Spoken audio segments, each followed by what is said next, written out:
Serena Marlowe collapsed on frozen concrete outside her husband's mansion gates at 8 months pregnant, her phone screen dark, her calls unanswered.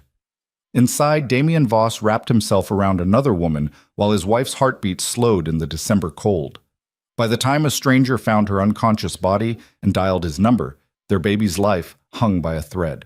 This is the story of a marriage that died in the snow and a man who had to lose everything before he understood what he'd thrown away. If this grabs you, stay until the end, hit that like button, and drop your city in the comments so I can see how far this story travels. The wind off Lake Michigan had teeth that night. Serena pressed her back against the iron gate, trying to draw warmth from metal that had none to give. Her coat, the only winter coat that still fit over her swollen belly, did almost nothing against the kind of cold that crawled inside your bones and made a home there. She'd been standing outside Damien's estate for 43 minutes. She knew because she had checked her phone 11 times, watching the battery percentage drop alongside her body temperature. 8:47 p.m. No response. 8:51 p.m. Nothing. 8:55 p.m. Read receipt, but silence. The mansion rose behind the gates like something out of a different century, all dark stone and tall windows that glowed amber in the rooms where people who weren't her lived their lives.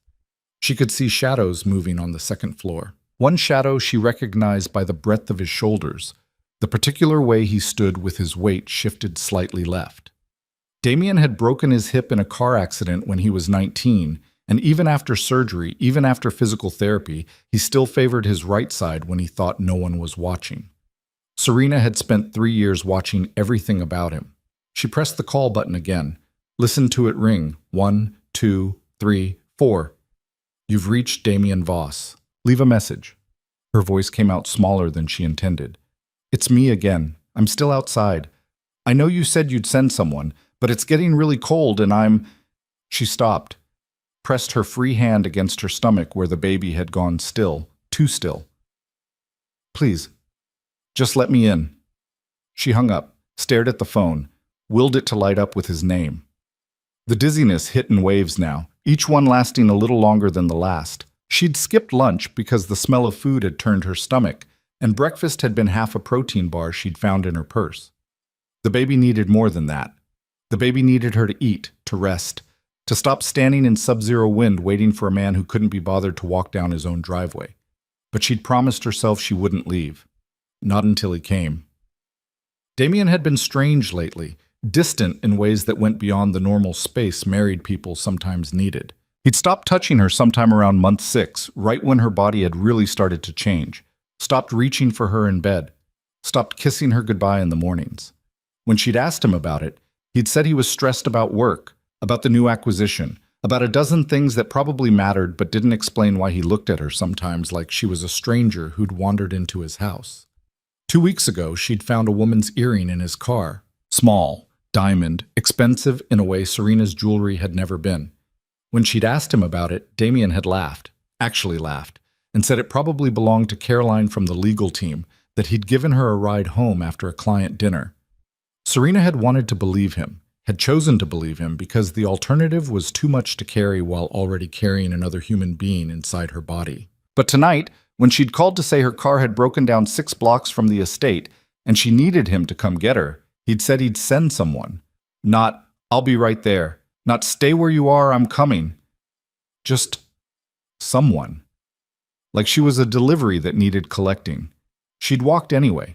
6 blocks in shoes that pinched her swollen feet, one hand on her belly, the other clutching her phone. The Uber she'd tried to call had canceled twice. Something about the neighborhood, the gates, the fact that the GPS couldn't figure out exactly where to go. So she'd walked, and when she'd reached the estate, the gates had been locked. They were never locked. Serena had her own code, one Damien had given her the day they'd gotten married. She'd punched it in 3 times, fingers numb, breath coming in visible clouds. The keypad had blinked red each time. Access denied. He'd changed the code and hadn't told her. That was when the first real thread of fear had worked its way into her chest. She dialed again. This time, it went straight to voicemail. He'd sent her to voicemail. Damien? Her voice cracked on his name. I don't know what I did. I don't know why you're... She stopped, breathed, started again. I'm 8 months pregnant with your child. I'm standing outside in the cold because my car died and you won't answer and the gate code doesn't work and I just... The sob came up fast and hard, choking off the rest of her words.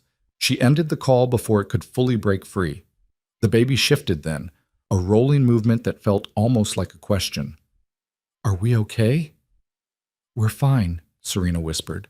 Her hand moved in slow circles over her stomach. Daddy's just busy. He'll come. He promised he'd always come. But another 10 minutes passed, and the only thing that came was more wind. A car pulled up to the gate from the inside. Sleek, black, something European that cost more than most people's houses. For half a second, Serena's heart lifted.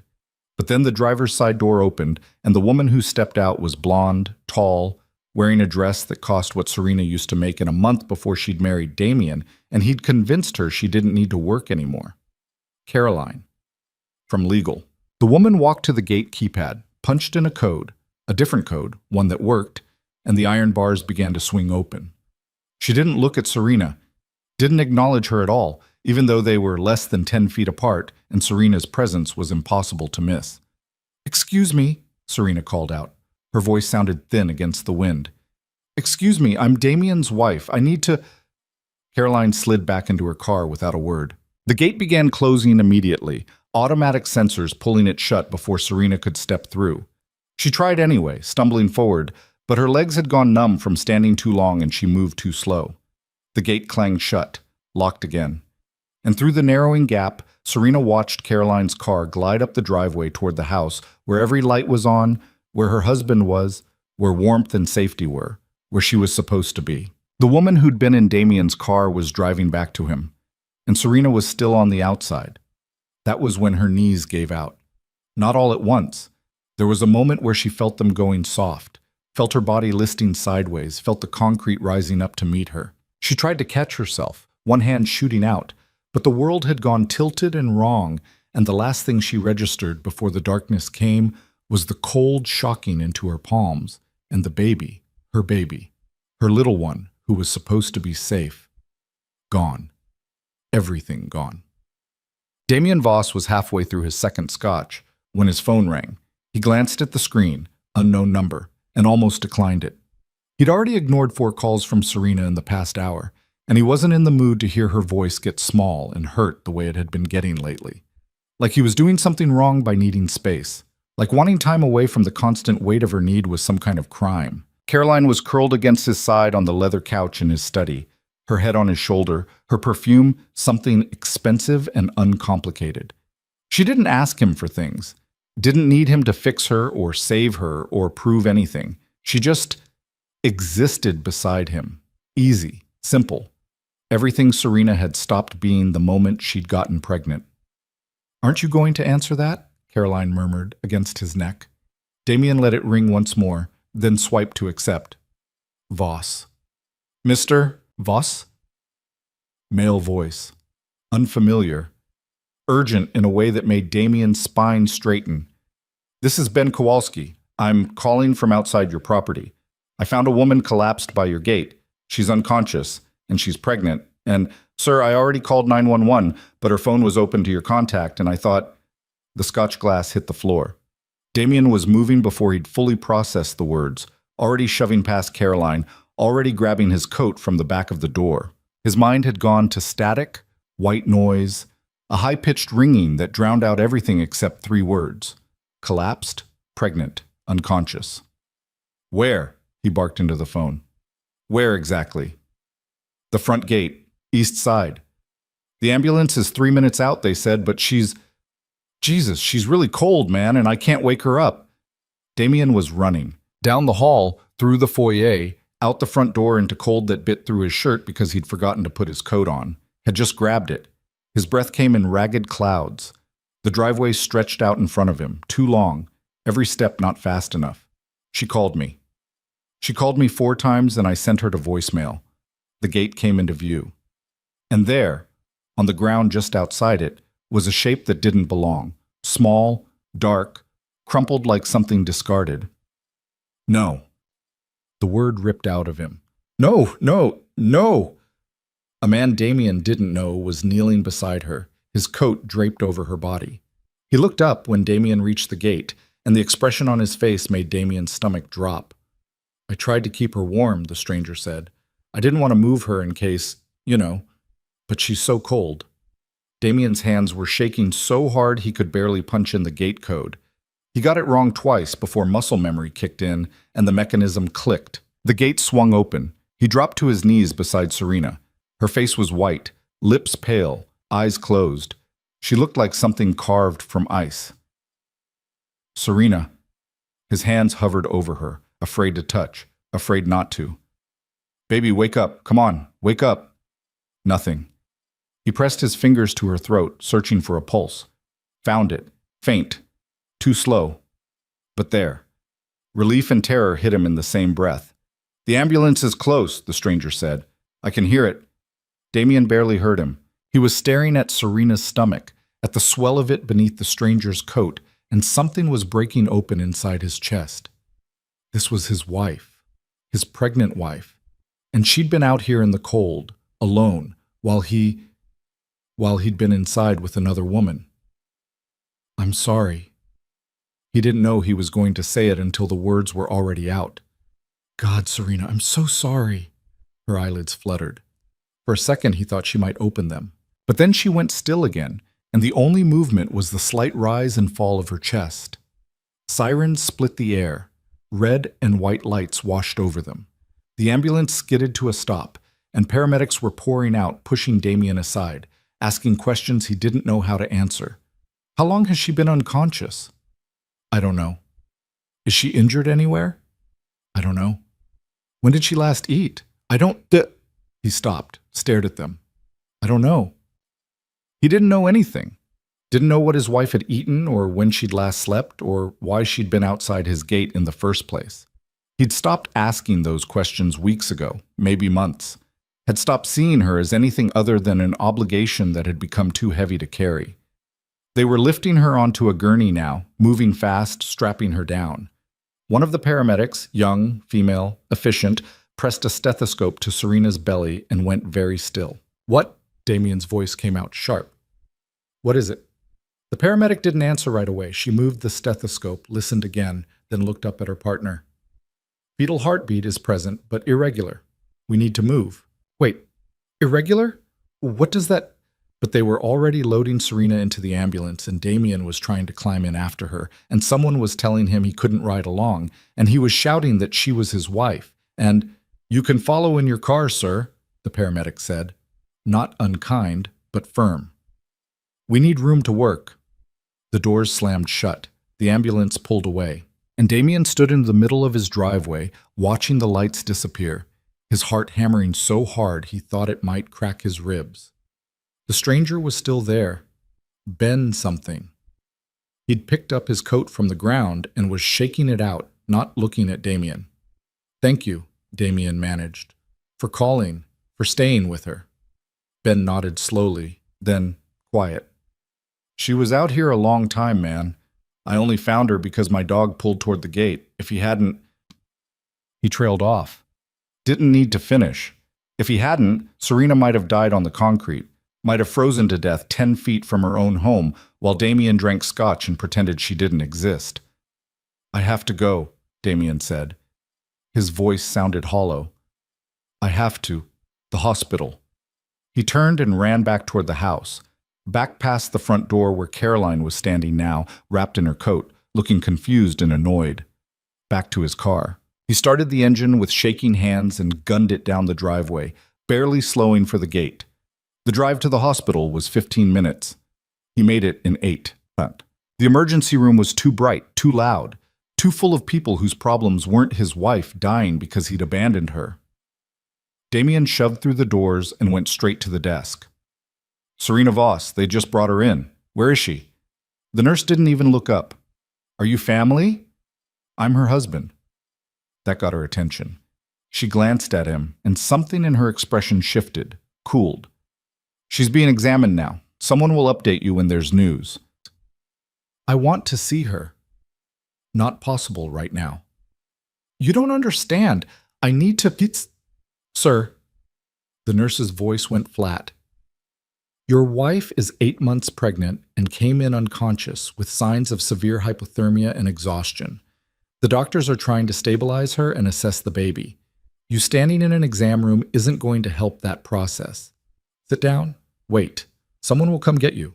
She turned back to her computer, dismissing him. Damien wanted to argue. Wanted to pull rank, throw money at the problem, demand answers he didn't deserve. But the fight went out of him all at once, and he just stood there, useless. Eventually, he moved to the waiting area, sat in a plastic chair that was bolted to the floor, dropped his head into his hands. His phone buzzed. Caroline, where did you go? He stared at the message. Didn't respond. Turned the phone face down on his knee. Time moved wrong in hospitals. Could have been 10 minutes or 2 hours when a doctor finally approached. Middle-aged woman, gray hair pulled back, wearing scrubs that had seen better days. Mr. Voss? He was on his feet before she finished his name. How is she? Is the baby? The doctor gestured for him to sit. He didn't want to, but he did, and she sat beside him, which somehow made it worse. Your wife is stable, she said. We've got her on IV fluids and warming protocols. Her core temperature was dangerously low when she came in, 87 degrees. Another hour outside and we'd be having a very different conversation. Damien's throat closed up. The baby's heartbeat has stabilized for now, but it was erratic when she arrived. We're monitoring closely. Fetal stress at this stage can lead to complications, so we're not out of the woods yet. Can I see her? In a moment. Mr. Voss, I need to ask, how long was your wife outside? I don't know. The doctor's gaze sharpened. You don't know? She called me, said her car broke down. I told her I'd send someone to get her, but He stopped. Couldn't finish. Couldn't say out loud that he'd ignored her after that he'd let her calls go to voicemail while he sat with another woman. She didn't eat today, the doctor said. It wasn't a question. Or yesterday, based on her blood work, her glucose levels are critically low, combined with the cold exposure and the physical stress. She paused. Mr. Voss, your wife's body was shutting down. Do you understand that? She wasn't just cold and tired. She was dying. The word hit him like a physical blow. I didn't. His voice cracked. I didn't know. When was the last time you checked on her, talked to her, made sure she was okay? He couldn't answer. Had no answer that wouldn't damn him. The doctor stood. She's awake now. Room 12, down that hall. But Mr. Voss? She waited until he looked at her. Whatever happened between you two, fix it.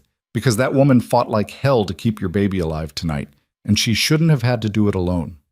She walked away. Damien sat frozen for another long moment. Then he made himself stand, made himself walk down the hall, made himself stop outside room 12 and push open the door. Serena was in the bed by the window, small, pale, hooked up to machines that beeped and hummed. An IV ran into her arm. A fetal monitor was strapped around her belly. She turned her head when he walked in, and the look in her eyes, it wasn't anger, it wasn't even hurt. It was nothing, blank, empty, like she'd already decided he wasn't worth the emotion. Serena, he moved toward the bed, stopped when she flinched. God, I'm so sorry. She didn't respond, just kept looking at him with those flat, dead eyes. Your car, he tried. You said it broke down. I should have come myself. I don't know why I didn't. I just thought, you thought someone else could handle it, Serena said. Her voice was hoarse, barely above a whisper. Someone else could deal with me. That's not... I called you 4 times, Damien. Each word was its own sentence. I told you I was cold. I told you the gate code wasn't working, and you sent me to voicemail. He had no defense, no excuse that wouldn't sound exactly as pathetic as it was. Why didn't you come? She asked. And there it was, the crack in the emptiness, the hurt bleeding through. I was standing outside our home, pregnant with our child, and you couldn't walk down the driveway. Why? I don't know. You do know. Her hand moved to her stomach, protective. You just don't want to say it. Damien's mouth opened, closed. He felt like he was standing on the edge of something with no way back. There's someone else, Serena said quietly. Isn't there? The machines beeped. The heater hummed. Somewhere down the hall, someone laughed. Answer me. Yes. The word came out strangled. Yes, it's not what you think. It's not serious. It's just what? Serena's voice rose, sharp and breaking. Just sex? Just company? Just easier than being with your pregnant wife? Serena? Was she there tonight? Serena's eyes were filling now, tears spilling over. When I was calling you, begging you to let me in, was she with you? He couldn't lie. Not anymore. Not after this. Yes. The sound Serena made wasn't quite a sob, wasn't quite a scream. It was something worse, something that came from a place too deep for words. She turned her face away from him, her whole body curling inward like she could fold herself small enough to disappear. Get out. Serena, please, get out. She was shaking now, her hands pressed to her stomach.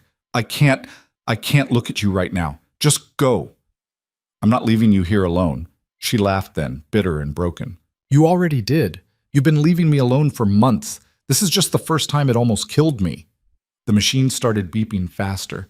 A nurse pushed into the room, took one look at Serena's face, then at Damien. You need to step out, the nurse said. Not a suggestion. I'm her husband.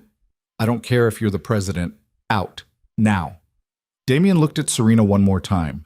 She wouldn't look back. Just kept her face turned to the wall, her shoulders shaking, her hands never leaving the place where their baby grew. He left. The door closed behind him, and Damien stood in the hallway, listening to his wife cry through the wall, and understood, finally, too late, when it might not matter anymore, exactly what he'd done. He'd destroyed her, and himself. And maybe, if the baby didn't make it through this, their child too. The night stretched on. Damien didn't leave the hospital. Couldn't. He sat in the hallway outside Serena's room and waited for what? Forgiveness? Permission to see her again? A sign that she and the baby would survive? All of it. None of it. Around 3 a.m., the door opened. The same nurse from before stepped out, saw him still sitting there, and sighed. She's sleeping, the nurse said. Baby's heartbeat is holding steady. We're cautiously optimistic. Can I? No. She asked us to keep you out. The nurse paused. Look, I don't know what you did, and honestly, I don't want to, but that woman in there, she's been through hell tonight. Don't add to it. I know. I'm trying to. I want to make it right. Then give her space. Let her breathe. When she's ready to talk to you, she'll say so. The nurse turned to leave, then stopped. And for what it's worth, you should probably figure out what you actually want before she asks you again. Because next time, she's not going to accept "I don't know" as an answer. She disappeared back into the room. Damien leaned his head against the wall, closed his eyes. His phone buzzed. Caroline again. Are you coming back? He looked at the message for a long time. Then he typed, no, don't contact me again. Sent it. Blocked her number. It wasn't enough. Wouldn't be enough. But it was a start. When dawn broke through the windows, Damien was still there, sitting in that hallway, keeping watch over a door that wouldn't open for him. Waiting. Hoping. Praying to a universe that didn't owe him anything, that it wasn't too late. Serena woke to white ceiling tiles and the rhythmic beep of machines that reminded her she was still alive, which felt less like a gift than a punishment. The hospital room smelled like antiseptic, and something else underneath. Something metallic and sad that she associated with places where people came to face things they'd been running from. Her hand went immediately to her stomach. The baby moved under her palm, a slow roll that felt almost like reassurance. You're still here, she whispered. We're still here. The door opened. A nurse, different from the night before, younger, with kind eyes that hadn't yet learned to hide pity, stepped in with a tablet and a too-bright smile. Good morning, Mrs. Voss. How are we feeling? Serena almost laughed. We. Like they were in this together. Like this woman had any idea what it felt like to wake up knowing your husband had left you to freeze while he buried himself in someone else. Fine, Serena said. Her throat was raw from crying, from the breathing tube they'd put down it at some point during the night when her body temperature had dropped too low and things had gotten dangerous in ways no one had bothered to explain to her yet. The nurse didn't buy it, but she didn't push either. Just checked the monitors, made notes on her tablet, adjusted the IV drip. The doctor will be in around 9 to talk about next steps. Your vitals are looking much better. Baby's heartbeat has been stable all night. She paused. Your husband is still in the hallway. He's been there since you were admitted. Serena's jaw tightened. Tell him to go home. I've told him that 4 times. He won't leave. Then tell security to remove him. The nurse's expression shifted, still kind but firmer now. Mrs. Voss, I can't force you to see him, but he looks like he hasn't slept, hasn't eaten, and is about 2 hours away from a complete breakdown. Whatever happened between you two, maybe give him 5 minutes. Let him see you're okay. Then we can kick him out if that's what you want. Serena closed her eyes. She didn't want to see Damien, didn't want to hear his apologies or his excuses or whatever carefully constructed explanation he'd spent the night building. She wanted him to disappear, to never have existed, to rewind time back to before she'd loved him, before she'd trusted him, before she'd made a child with a man who couldn't be bothered to answer his phone when she was dying. But the baby kicked again, harder this time, and Serena's hand spread across the movement, and she thought about all the conversations they'd need to have eventually. All the logistics of sharing a child with someone you couldn't stand to look at. 5 minutes, she said quietly. Then he leaves. The nurse nodded and stepped out. Serena counted heartbeats, 47 of them, before the door opened again and Damien walked in looking like something dragged out of a lake. His shirt was wrinkled, half untucked. His hair stuck up in the back where he'd been running his hands through it.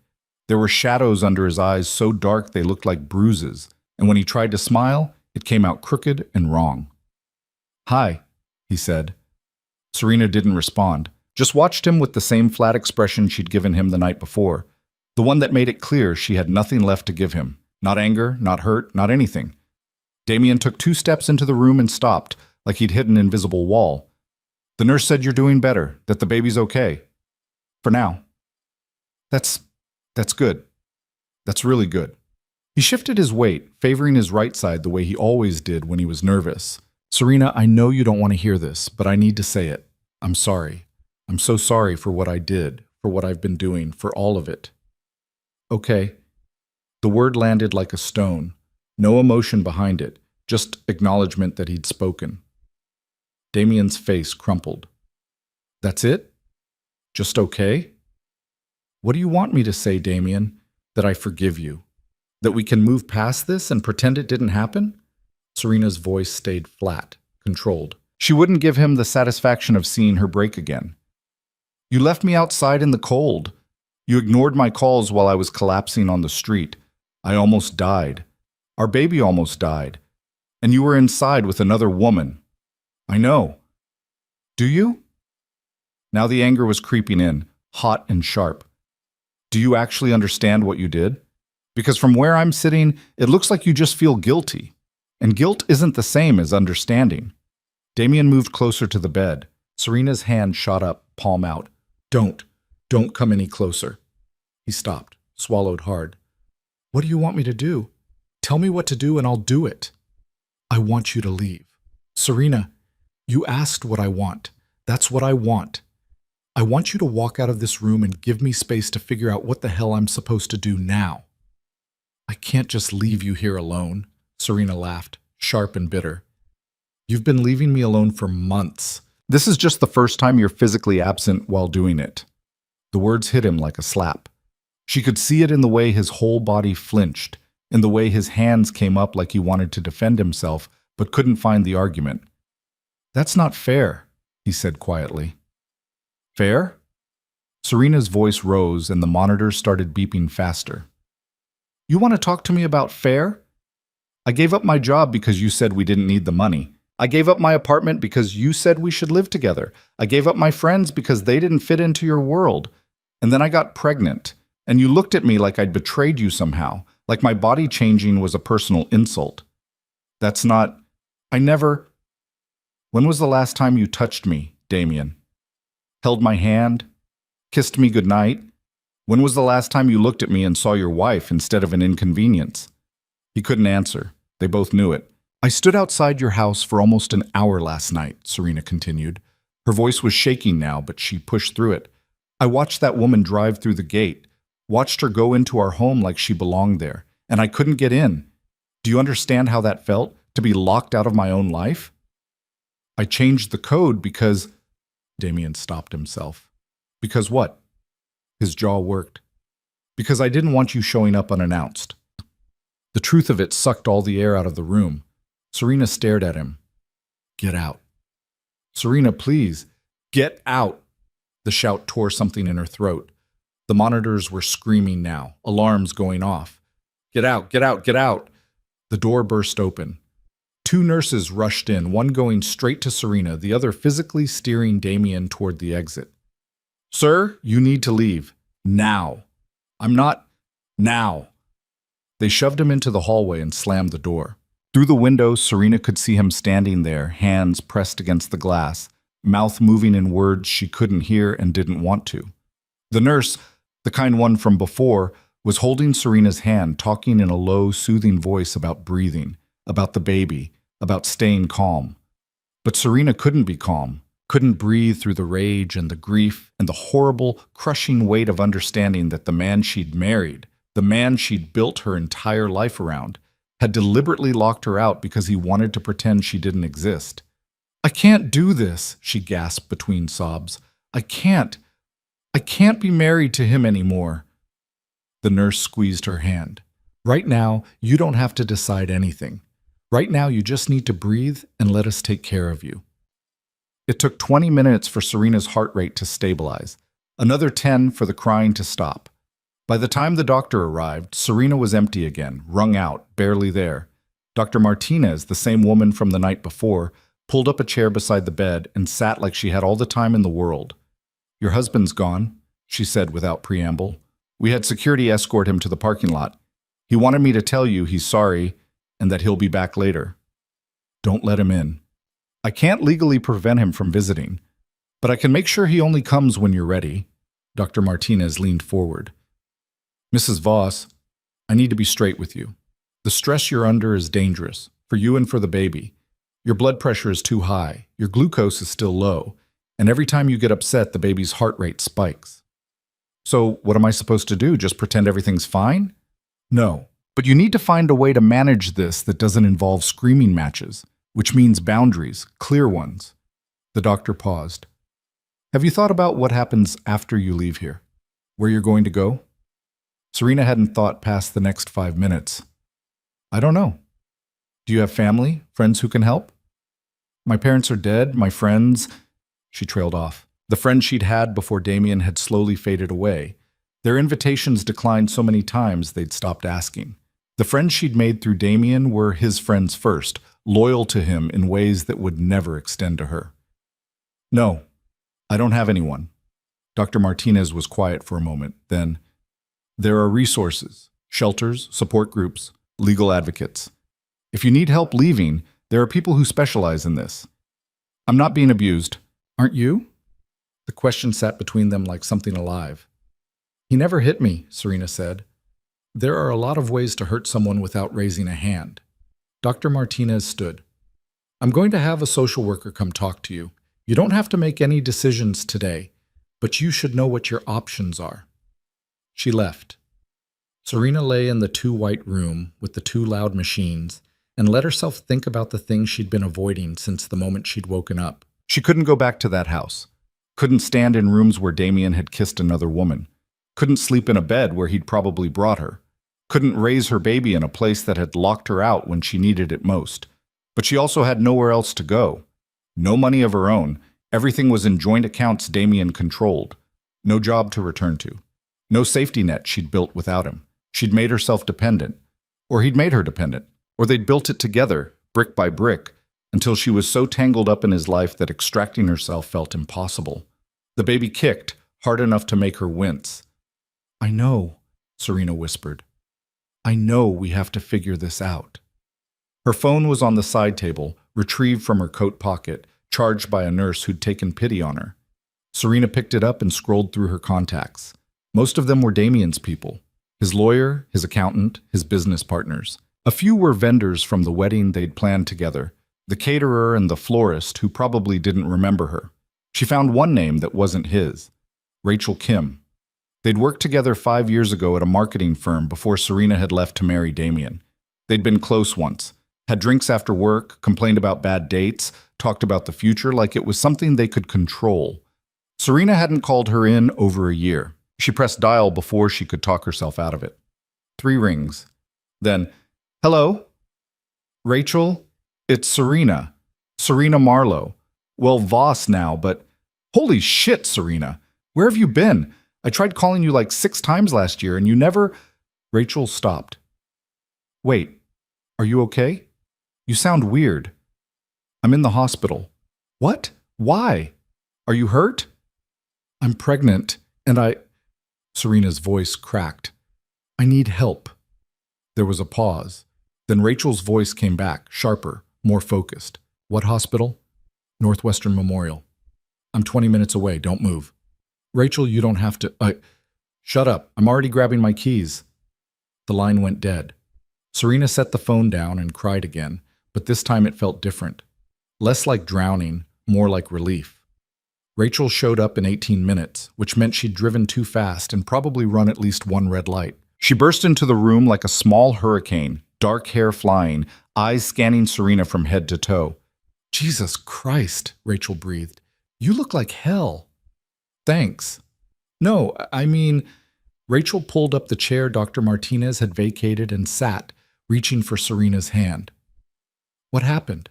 And don't give me the hospital version. Give me the truth. So Serena did.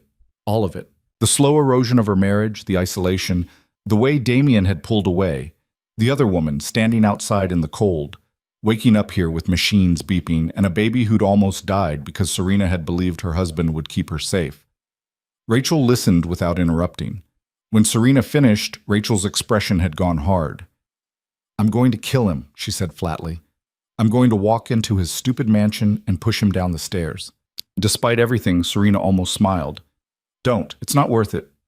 He left you outside to freeze, Serena, while you were pregnant. That's not didn't answer the phone fast enough territory. That's lock him up and throw away the key territory. I know. So what are you going to do? I don't know. I can't go back there, but I don't have anywhere else to go. Rachel squeezed her hand. You're coming to my place. Rachel, I can't ask you to... You're not asking, I'm telling. You're staying with me until you figure out your next move. My apartment's small, but the couch pulls out and I have a decent internet connection for lawyer consultations, which you're going to need. I don't even know if I want to divorce him. The words felt strange in her mouth. I just want to not be around him right now. That's fine. You don't have to decide anything permanent today. But you need distance, and you need someone in your corner who isn't going to make excuses for him. The relief that washed over Serena was so strong it made her dizzy. Thank you. Don't thank me yet. My couch is lumpy as hell, and my neighbor plays the saxophone at 6 a.m. Rachel stood. When are they discharging you? I don't know. A few days, maybe. They want to monitor the baby. Okay. I'll come back tomorrow with some clothes and stuff. Do you need me to get anything from your place? Serena thought about the mansion, about her clothes in the closet, her books on the shelf, all the small pieces of herself scattered through rooms that had never really felt like hers. No, she said. I don't want anything from there. Rachel nodded like she understood. Call me if you need anything. And Serena, if that bastard shows up here again, you tell the nurses to throw him out. You don't owe him anything. After Rachel left, Serena felt lighter. Not happy. She was too hollowed out for happy, but less trapped. Like maybe there was a path forward that didn't involve going back to Damien and pretending the last 24 hours hadn't happened. The social worker came an hour later. A woman in her 50s with gray-streaked hair and an expression that suggested she'd heard every terrible story there was and had stopped being surprised by human cruelty a long time ago. Her name was Linda, and she sat in the same chair everyone else had used and asked questions in a voice that managed to be both gentle and entirely no-nonsense. Has he ever physically hurt you? No. Threatened to? No. Controlled your access to money? Serena hesitated. Everything's in joint accounts, but he's the one who manages them. Linda made a note. Do you have access to those accounts? Can you withdraw money if you need to? I think so. I've never tried. Have you tried recently? No. I'd suggest you check. Today, if possible. Men who isolate their partners financially often start restricting access when they sense the relationship is ending. The words sent a chill through Serena. She pulled out her phone and opened her banking app, logged into the joint account they used for household expenses. The balance showed $47,000, which was normal. But when she tried to transfer $1,000 to her old personal account, the one she'd kept from before the marriage but rarely used, the transaction was declined. She tried again. Declined. "It's not working," Serena said. Her voice came out thin. Linda's expression didn't change. "Did he ever ask you to sign papers giving him power of attorney over your finances?" Maybe. When we got married, there were a lot of documents. His lawyer said it was standard stuff, protections for both of us in case something happened. Do you have copies of those documents? No. Damien kept them. He said he had a safe at his office for important papers. Linda was writing faster now. "Mrs. Voss, I'm going to give you the number for a lawyer who specializes in these situations. You need to talk to her as soon as possible. If your husband has legal control over your finances and you're planning to leave him, you need to act quickly." "I don't have money to pay a lawyer. She does pro bono work for cases like yours. Just call her, explain what's happening, see what she says." Linda tore a page from her notebook and handed it over. "In the meantime, don't sign anything else. Don't agree to anything without consulting her first. And don't tell your husband you're planning to leave until you have a safe place to go and a plan in place." "I'm not planning to leave. I need space." Linda's look was kind, but sad. "Space is how it starts, and based on what you've told me, your husband is going to fight you on that. Be ready." After Linda left, Serena lay in the hospital bed and stared at the ceiling and tried to understand how her life had become something that required lawyers and safety plans and warnings about the man she'd promised to love forever. Her phone buzzed. Text from Damien. "I know you don't want to hear from me, but I need you to know I ended things with Caroline. Permanently. I blocked her number. She's gone." Serena stared at the message, waited for relief, gratitude, anything, felt nothing. Another text. "I'm going to fix this. I don't know how yet, but I will. You and the baby are everything to me." She set the phone down without responding. The baby kicked, and Serena's hand moved automatically to the spot, feeling the shape of a foot or an elbow pressing against her palm. "Your dad's an idiot," she whispered. "But I guess you're stuck with him anyway." The door opened again. Serena expected another nurse, another doctor, another person with questions she didn't want to answer. Instead, it was the young nurse from the morning, the one who'd convinced her to let Damien in for 5 minutes.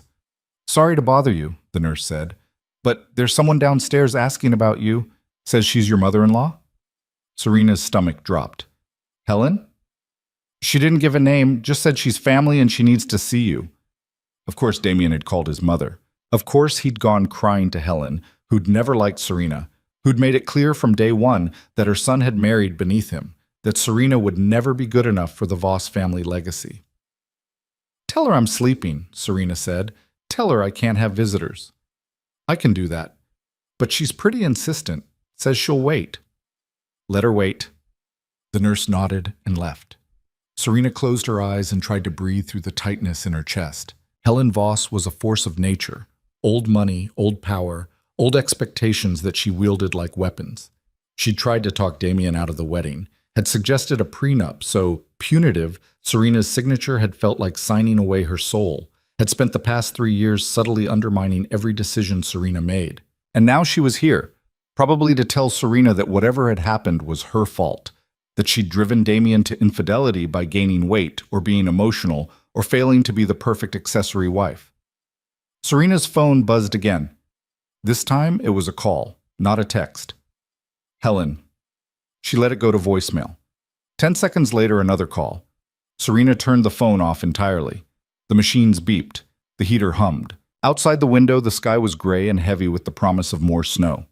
And Serena lay there, 8 months pregnant, hooked up to machines, locked in a hospital room, and realized that even here, even now, the Voss family wasn't going to let her go without a fight. Helen Voss got past security 20 minutes later by claiming she was there to deliver important medical documents that Serena's insurance required. The nurse who'd been running interference appeared in the doorway looking apologetic and defeated. "I'm sorry," she said. She's very persuasive. Helen swept into the room before Serena could protest. All cashmere and pearls, and the kind of confidence that came from never being told no. She was 63 but looked 50, maintained through expensive procedures and a personal trainer who came to her house 6 days a week. Her hair was silver blonde, cut in a sharp bob that framed a face that had probably been kind once, before decades of social warfare had turned it into something else. Serena. Helen's voice was cool, controlled. You look dreadful. Hello, Helen. I came as soon as Damien called. He's beside himself, you know, absolutely devastated. Serena didn't respond, just watched her mother-in-law settle into the visitor's chair like she owned it, crossing her legs at the ankle in that particular way wealthy women did, the one that suggested they'd taken deportment classes as children. He told me what happened, Helen continued, about the misunderstanding with the gate code, about you being outside in the cold. Truly unfortunate. Misunderstanding, Serena repeated. The word tasted bitter. Well, what would you call it? Damien said he changed the security protocols for safety reasons and simply forgot to inform you. An oversight, certainly, but hardly malicious. He locked me out because he didn't want me coming home while he was with another woman. Helen's expression didn't change. Damien mentioned you might be upset about Caroline, but darling, these things happen in marriages, especially when a wife becomes difficult to be around. The casual cruelty of it landed like a punch. Serena's hands curled into fists against the blanket. Difficult, she said quietly. I'm 8 months pregnant with his child. Yes, and you've been quite demanding about it, haven't you? Calling him constantly, needing reassurance, being emotional. Men aren't built for that level of intensity, Serena. They need space, lightness. Caroline provided that when you couldn't. So it's my fault he cheated. I didn't say that. Helen's tone suggested she'd said exactly that. But you must understand, marriages require work from both parties. And lately, from what Damien tells me, you've been rather, she gestured vaguely at Serena's body, consumed by the pregnancy. Understandable, of course, but men have needs that don't stop just because you're carrying a child. Serena felt something cold settle in her chest. Did you come here to blame me for my husband's affair? I came here to help you see the bigger picture. Damien made a mistake. He's acknowledged it, ended things with the other woman, and is willing to move forward. The question is whether you're going to be mature enough to do the same. Mature. Serena's voice was rising now, and she didn't try to stop it. He left me outside to freeze. I almost died. Our baby almost died. And you think the mature response is to forgive him and pretend it didn't happen? Helen's eyes narrowed. Don't be dramatic. You're fine. The baby's fine. No permanent damage done. No permanent damage? Serena pushed herself up in the bed, ignoring the pull of the IV in her arm. I have frostbite on 3 of my toes. My blood pressure is so high they're worried about preeclampsia. And every time I close my eyes, I'm back outside that gate, watching his mistress drive past me into my own house. She's not his mistress. She was a momentary distraction. That doesn't make it better. Lower your voice. You're in a hospital. Helen smoothed her skirt, a small gesture that somehow conveyed immense displeasure. Serena, I'm going to be frank with you. You come from nothing. No family, no money, no connections. Damien gave you everything. A home, security, a position in society that you never could have achieved on your own. And now you're going to throw that away because of wounded pride?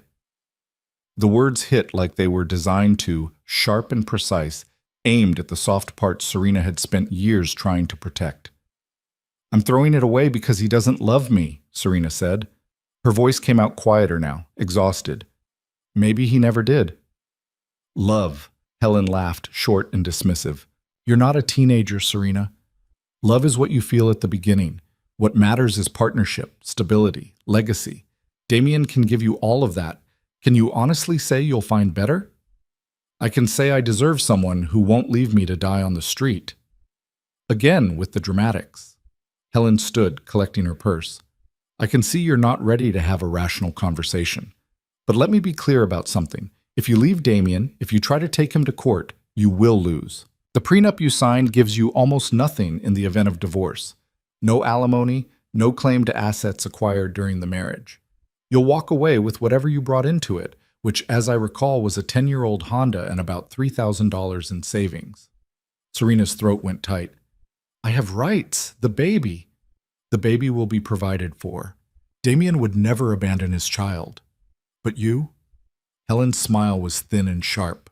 You'll be lucky to get supervised visitation once our lawyers are done. Do you really think a court will give primary custody to an unemployed woman with no family support and a history of emotional instability? I don't have a history of... You were hospitalized for a breakdown during college, weren't you? After your parents died? Spent 3 months in treatment for depression and anxiety. Helen tilted her head. These things have a way of coming out in custody disputes, especially when the father can provide a stable home with every advantage money can buy. The room seemed to tilt.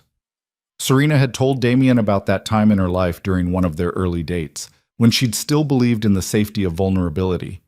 She'd never imagined he'd use it against her, that his mother would weaponize her grief. Get out, Serena whispered. I'm simply being honest with you. You don't have the resources to fight this family. The sooner you accept that and start working toward reconciliation, the better for everyone, especially that baby. Get out. Helen moved toward the door, then paused. One more thing. Rachel Kim called asking about you. I took the liberty of explaining that you're in a delicate state and shouldn't be bothered with outside influences right now. She seemed to understand. You had no right. I have every right to protect my family, which, whether you like it or not, still includes you. Helen's expression softened slightly, which somehow made her words worse. I'm not the villain here, Serena. I'm trying to help you see reason before you destroy your life and your child's future. Think about what I said. She left. Serena sat in the silence that followed, her heart hammering so hard the monitors started beeping again.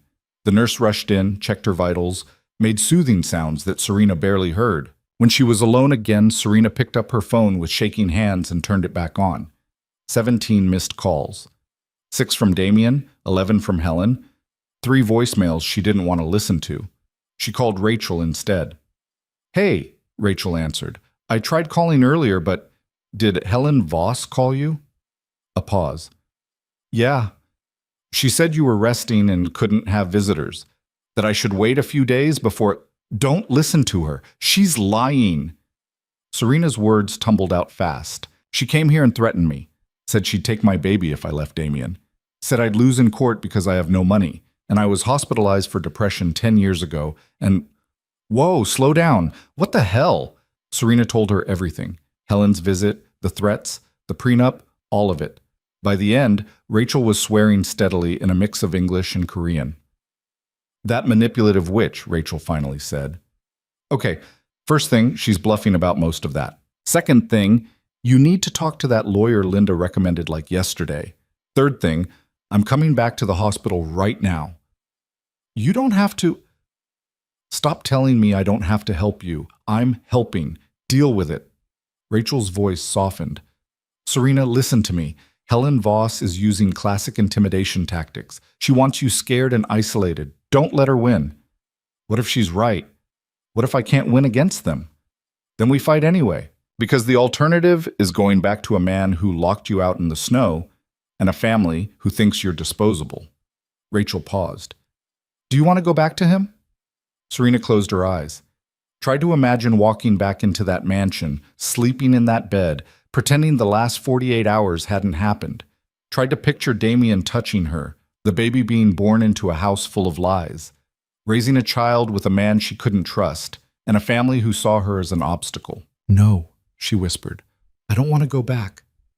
Then we figure out how to move forward, together. I'll be there in 15 minutes. Rachel hung up. Serena set the phone down and looked at the lawyer's number Linda had given her. It was almost 4 p.m. Probably too late to call today. But she could try. The phone rang 3 times before a woman answered. Judith Parrish's office. Hi, my name is Serena Voss. I was given your number by a social worker at Northwestern Memorial. She said Miss Parrish might be able to help me with a family law issue. One moment, please. Hold music. Serena counted her heartbeats. 37 of them.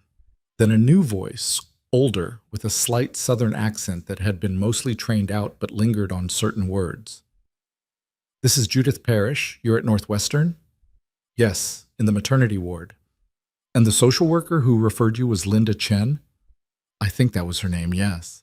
Linda doesn't refer people to me unless the situation is urgent. What's going on? Serena told her story for what felt like the 100th time. The affair, the locked gate, the hospital, Helen's threats. Judith listened without interrupting, occasionally asking a clarifying question, but mostly just letting Serena talk. When she finished, there was a long pause. Okay, Judith finally said. I'm going to ask you some hard questions, and I need you to answer honestly. Can you do that? Yes? Do you believe your husband would physically harm you or your child? No, he's not violent. Has he ever prevented you from leaving a room or a building, locked you in anywhere, taken your phone or your keys? Serena thought about the gate code. He changed the gate code to the house without telling me. Last night I couldn't get in. But before that? Any pattern of restricting your movement? No. Good. That makes things easier legally. Judith's voice was brisk, professional. Now, your mother-in-law mentioned a prenup. Do you have a copy? No, Damien's lawyer handled it. I signed it before the wedding. Did you have your own lawyer review it before you signed? No, Damien said it was standard, that it protected both of us. Judith made a sound that might have been a sigh. Did anyone pressure you to sign? Threaten to cancel the wedding if you didn't? Serena thought back, remembered Helen's tight smile. Damien's assurances that it was just a formality, the way everyone had made her feel silly for even asking questions. Not explicitly, but it was clear the wedding wouldn't happen if I didn't sign. That's coercion. Depending on what's in the document, we might be able to challenge its validity. Judith paused. I'm going to need to see that prenup. Can you get a copy? It's at Damien's office in a safe. We'll subpoena it if we have to. In the meantime, I want you to start documenting everything. Every text, every call, every conversation. Write down what Helen said to you today, word for word if you can remember. Screenshot your bank accounts, especially if you notice any changes in access. I already can't transfer money out of our joint account. When did that start? I don't know. I just tried it today for the first time. Try again, right now, while I'm on the phone. Tell me what happens. Serena opened her banking app with one hand, keeping the phone pressed to her ear with the other. She pulled up the joint account and attempted to transfer $500 to her personal account. Transaction declined. It won't let me, Serena said. What's the error message? It just says transaction declined. No other explanation. That's a freeze. Your husband probably called the bank and restricted your access. It's not legal, but it'll take a court order to fix it. Oh, Judith's voice hardened. How much money do you have in accounts that are solely in your name? Serena checked her old personal account. $417. Credit cards? 1. But it's connected to the joint account. If he's frozen that, check it. Serena tried to log into the credit card account. The password she'd been using for 2 years didn't work. She tried twice more. Locked out. He changed the password, Serena said. Her voice sounded hollow to her own ears. Okay. Judith's tone was calm, steady, the kind of calm that came from having seen this before. Here's what's going to happen. I'm going to file an emergency motion first thing Monday morning for temporary support and access to marital funds. I'm also going to request a restraining order preventing your husband from further restricting your access to money. In the meantime, you have $400. Make it last through the weekend. I don't have anywhere to go when they discharge me, and I can't pay you.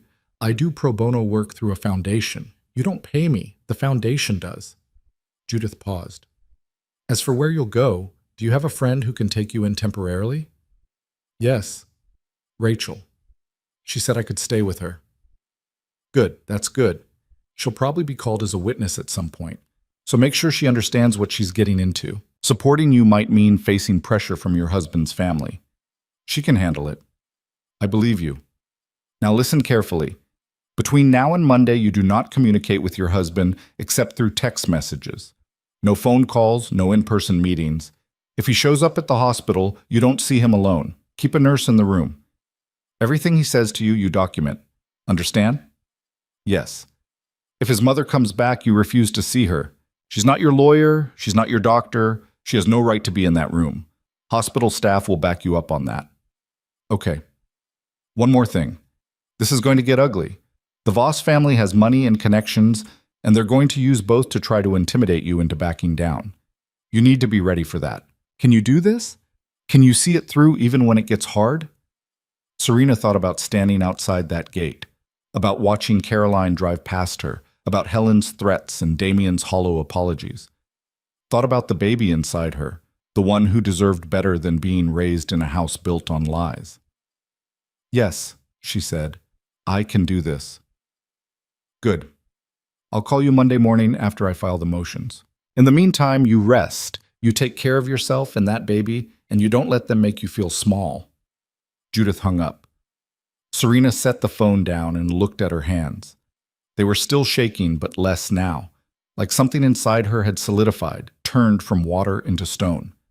Rachel arrived 10 minutes later carrying a bag from Target and a look of fierce determination.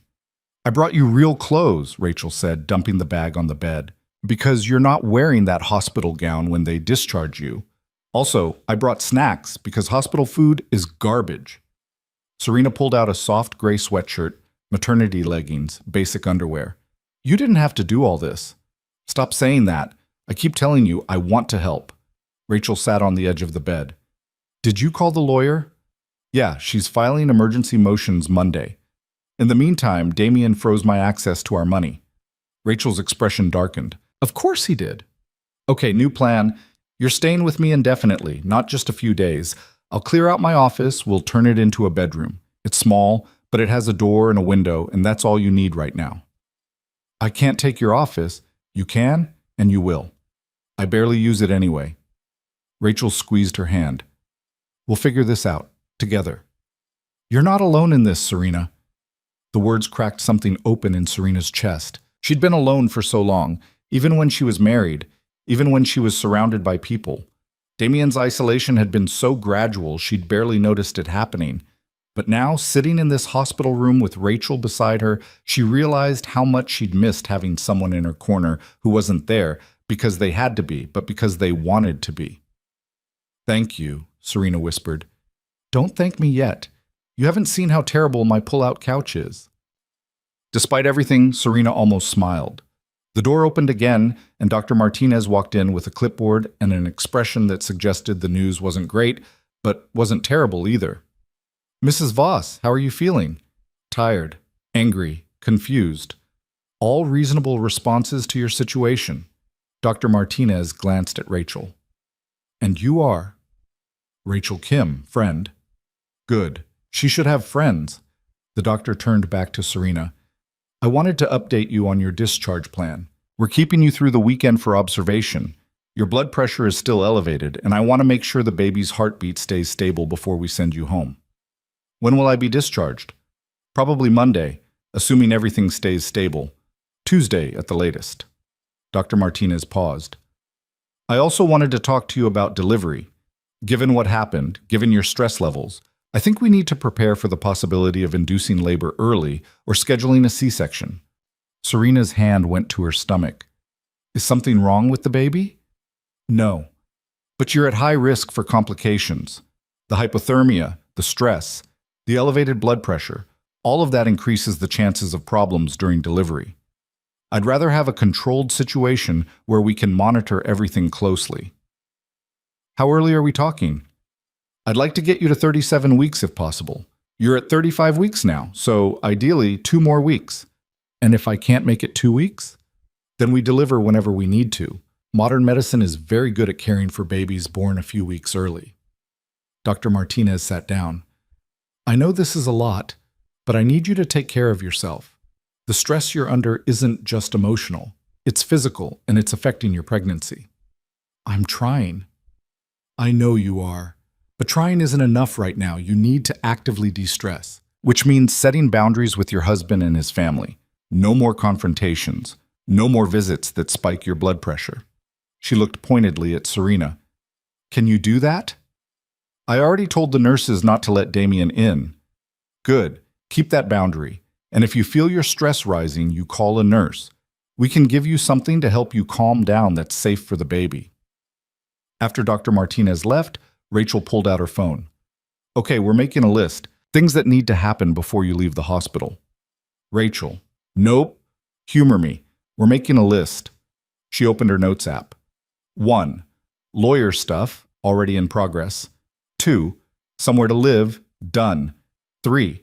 Clothes and essentials, also done.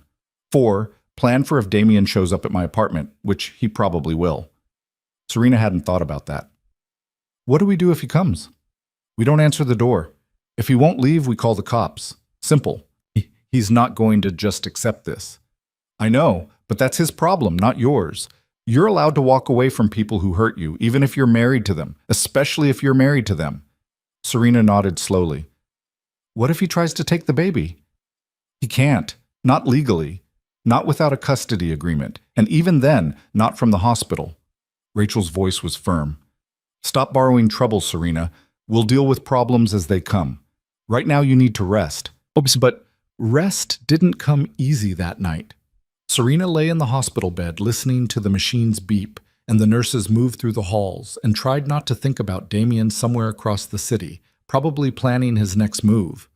Tried not to think about Helen and her threats, about lawyers and court battles and custody arrangements. Tried not to think about the fact that the man she'd loved enough to marry had become someone she didn't recognize. Her phone buzzed around midnight. Text from Damien. I'm not giving up on us. I know you're angry, I know I hurt you, but we can fix this. We have to fix this. For the baby. Serena stared at the message for a long time. Then she typed back, the baby deserves parents who don't hurt each other. I'm not sure we can be that anymore. His response came fast. We can be anything we choose to be. I'm choosing to fight for you. For us. You should have chosen that before you locked me outside. I know, and I'll regret that for the rest of my life. But I can't undo it. I can only move forward. Let me show you I've changed. How? How are you going to show me that? The typing indicator appeared. Disappeared. Appeared again. Finally, I don't know yet, but I'll figure it out. Just please don't shut me out completely. Serena's fingers hovered over the keyboard. Part of her wanted to say something cruel, something that would hurt him the way she was hurting. But the larger part was just tired. Too tired to fight, too tired to care, too tired to figure out whether anything he said mattered anymore. I need space, she typed. Real space. Not you texting me every hour, not your mother threatening me, just space. Okay, I can give you that. Can you? Because so far you've just been pushing harder. Another long pause. Then, you're right, I'm sorry, I'll stop. But Serena, please know that I love you. I've always loved you. I just forgot how to show it. She didn't respond. Just set the phone down and turned her face to the wall and let the tears come silently so the nurses wouldn't hear and come rushing in to check on her again. The baby moved inside her, a rolling kick that felt almost like a question. Like even the child could sense the chaos surrounding them both. I don't know what we're doing either, Serena whispered into the dark. But we'll figure it out, somehow. Sunday passed in a blur of visitors. Rachel came back with more supplies and stayed for hours, helping Serena set up a new email account that wasn't connected to anything Damien had access to, researching tenant rights and custody laws, generally being the kind of friend Serena had forgotten existed. Linda, the social worker, stopped by to check in, looking pleased that Serena had already contacted Judith Parrish. The young nurse, whose name turned out to be Amy, brought Serena ice chips and magazines and chatted about nothing in particular, which was exactly what Serena needed. Damien didn't come, didn't call. Kept his promise about space, which somehow felt worse than his constant presence would have. Like he'd finally heard her, but only because he'd run out of other options. Helen called twice. Serena ignored both attempts. By Monday morning, Serena's blood pressure had come down enough that Dr. Martinez agreed to discharge her Tuesday if things stayed stable. Judith called at 9 a.m. sharp with news. I filed the motions, Judith said without preamble. Emergency hearing is set for Wednesday at 2 p.m. Your husband's been served. Expect him to get a lawyer involved immediately. What happens at the hearing? We argue for temporary spousal support and restoration of your access to marital funds. The judge will also hear my request for a restraining order preventing further financial abuse. If we're lucky, we get a ruling by end of day. And if we're not lucky, then it drags out and you live on your friend's charity while we wait. But judges don't usually look kindly on men who freeze out pregnant wives, so I'm optimistic. Judith paused. Are you still planning to stay with your friend Rachel? Yes? Good. Make sure she knows the Voss family might contact her. They'll try to paint you as unstable, manipulative, whatever they think will work. She needs to be ready to shut that down. She can handle it. I believe you. I'll call you after the hearing Wednesday. In the meantime, you take care of yourself and let me worry about the legal stuff. After Judith hung up, Serena sat in the hospital bed and tried to process the fact that this was really happening. She was really leaving, really fighting back, really choosing herself and her baby over the safety of a marriage that had stopped being safe a long time ago. The baby kicked, and Serena smiled for the first time in days. "We're going to be okay," she said to the swell of her stomach. "I promise. We're going to be okay." Tuesday morning arrived with fresh snow and the kind of quiet that felt more like held breath than peace. Serena was packing the few belongings Rachel had brought her when Dr. Martinez appeared in the doorway with discharge papers and a prescription bottle. "Blood pressure medication," the doctor said, setting the bottle on the bedside table. "Take it twice a day. No skipping doses. I want to see you back here in 1 week for a checkup, and if anything feels wrong before that, bleeding, severe cramping, decreased fetal movement, you come straight to the ER. Understand?" "I understand." Dr. Martinez studied her for a moment. "How are you really doing?" "I'm terrified," Serena said honestly. "But I think I'm doing the right thing." "Good. Being terrified means you're paying attention." The doctor handed over the discharge papers. "You have people helping you. My friend Rachel, and a lawyer. That's more than a lot of women in your situation have. Use them. Don't try to be strong alone." Dr. Martinez paused at the door. "And Serena, what you went through last week, standing outside in the cold, almost losing everything, that wasn't your fault. Don't let anyone convince you it was." After she left, Serena changed into the clothes Rachel had brought. The sweatshirt was soft, the leggings stretched comfortably over her belly, and for the first time in days she felt almost human instead of like a collection of failing parts hooked up to machines. Rachel arrived at 10 a.m. sharp, pulling her ancient Civic into the hospital pickup area with the kind of confidence that suggested she didn't care about the no parking signs. "Your chariot awaits," Rachel said, popping the trunk. "It's not fancy, but it runs." Serena lowered herself into the passenger seat, the baby shifting with the movement. The car smelled like coffee and the vanilla air freshener hanging from the rear view mirror. Nothing like Damien's cars with their leather interiors and new car smell that never seemed to fade. "Thank you," Serena said as Rachel pulled into traffic, "for all of this." "Stop thanking me. It's getting weird." Rachel glanced over. "How are you feeling? For real, not the polite version. Like I'm about to fall off a cliff and I'm not sure if there's anything at the bottom to catch me." "That's fair, but for what it's worth, I'm at the bottom with a very large net and questionable upper body strength." Despite everything, Serena smiled. Rachel's apartment was in Wicker Park, a third-floor walk-up in a building that had seen better decades. The stairs were narrow and steep, and by the time Serena reached the top, she was breathing hard enough that Rachel made her sit on the landing for 5 minutes before going inside. The apartment itself was small, maybe 700 square feet total, but it was warm and bright and filled with the kind of comfortable clutter that came from actually living somewhere instead of just existing in a space. Books stacked on the coffee table, plants on the windowsill, an Afghan thrown over the back of the couch that looked hand-knitted by someone's grandmother. "It's not much," Rachel said, suddenly sounding self-conscious. "But the office, well, former office, is through here." She led Serena down a short hallway to a room barely big enough for the futon that Rachel had obviously just set up. There was a dresser against one wall, a lamp on the floor, a window that looked out onto the fire escape. "I cleared out all my work stuff," Rachel said. "The closet's empty, and I put clean sheets on the futon, though I'm not going to lie to you, it's not the most comfortable thing in the world." Serena looked at the small room that represented her entire life now, and felt her throat tighten. "It's perfect." "You're a terrible liar." Rachel set Serena's bag on the dresser. "But I appreciate the effort. Now, house rules. You can eat anything in the kitchen except the leftover Thai food in the blue container because that's my breakfast tomorrow. Bathroom's shared, but I'm basically never home during the day, so you'll have it to yourself most of the time. And if you need anything at all, you call me. I don't care if it's 3 a.m. and you want ice cream. I'll get you ice cream." "I don't deserve you." "Probably not, but you're stuck with me anyway." Rachel checked her phone. I have to go into the office for a few hours. Client meeting I can't reschedule. Will you be okay here alone? Serena nodded, though the thought of being alone made her stomach twist. I'll be fine. Lock the door behind me. Don't answer if someone knocks unless you know who it is. And text me if anything feels weird or wrong or if you just need to hear another person's voice. But after Rachel left, Serena stood in the center of the small apartment and tried to figure out what to do with herself. For 3 years, her days had been structured around Damien's schedule, his needs, his preferences. She'd forgotten what it felt like to have empty hours and no one to fill them for. She unpacked her few belongings, took her blood pressure medication, tried to nap, but couldn't turn her brain off. Finally, she settled on the couch with one of Rachel's books and attempted to read, but the words blurred together and she kept checking her phone even though there was no one she wanted to hear from. Around 2 p.m., her phone rang. Unknown number. She almost didn't answer, but something made her pick up. Mrs. Voss?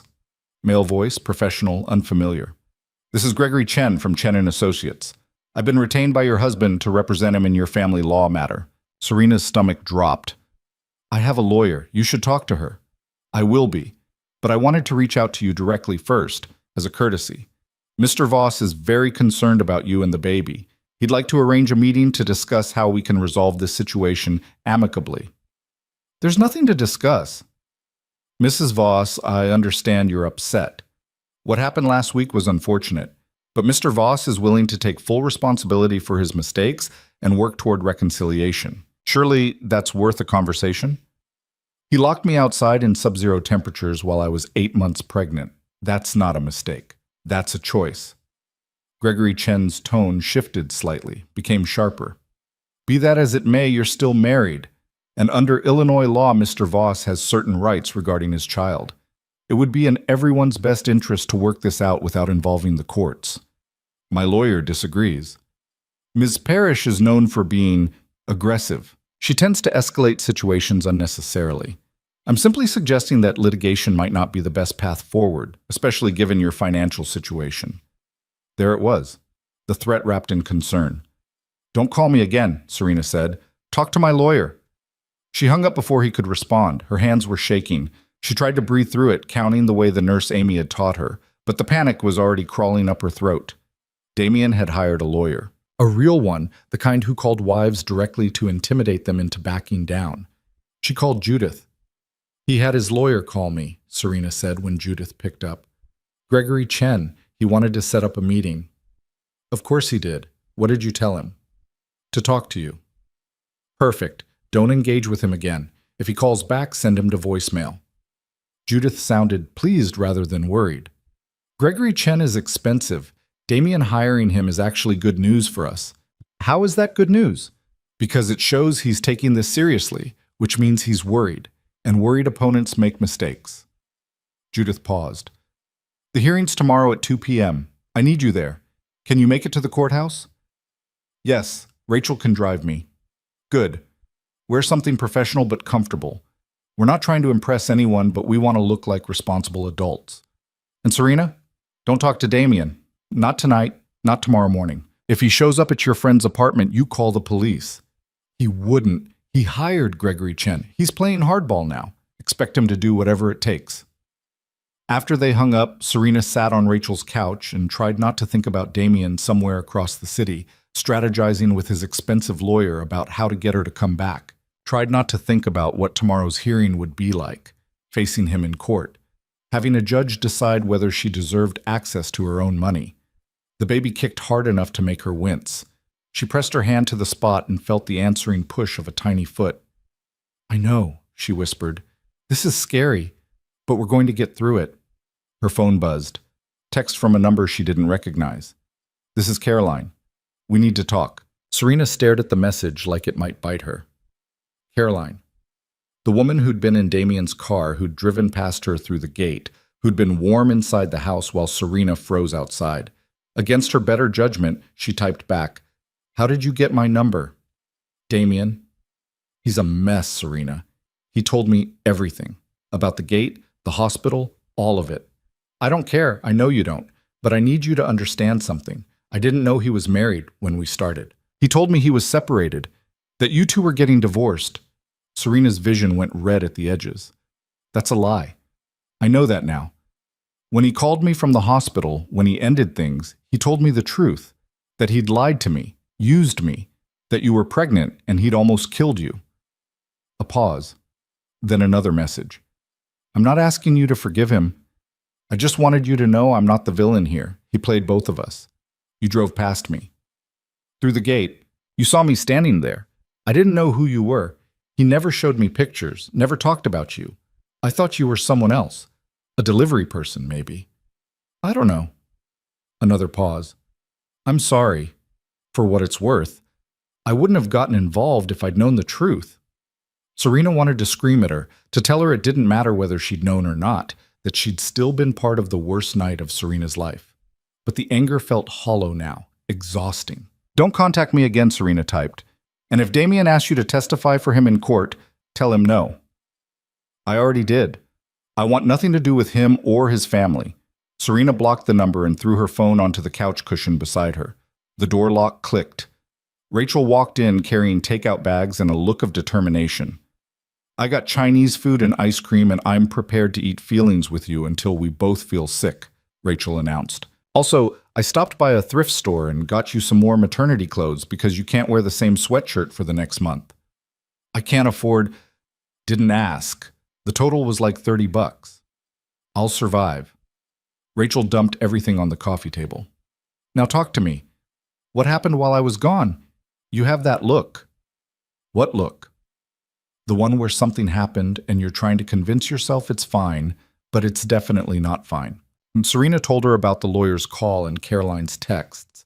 Rachel's expression grew progressively darker. That manipulative asshole, say, Rachel said when Serena finished. Telling the other woman you were separated? That's not just lying, that's predatory. I know. And his lawyer calling you directly? That's a power play. He's trying to make you feel like you can't win without him. Maybe I can't. Stop that. Rachel pointed a chopstick at her. You survived him leaving you outside to freeze. You survived his psycho mother threatening to take your baby. You can survive a court hearing. What if the judge sides with him? Then we appeal. We keep fighting. We don't give up just because one person in a robe doesn't see things clearly. Rachel scooped lo mein onto a plate and handed it over. Eat. You need calories for tomorrow.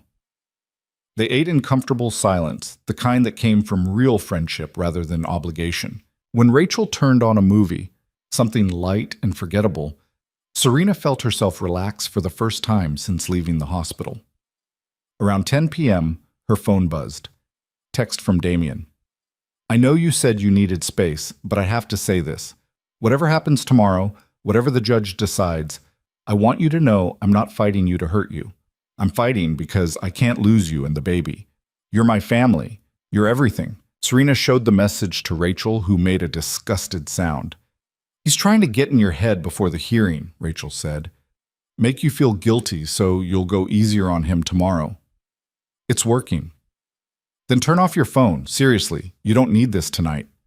Serena powered down her phone and went to bed, but sleep came in fits and starts, broken by dreams of courtrooms and locked gates, and a baby she couldn't reach no matter how hard she tried. Wednesday morning arrived too fast.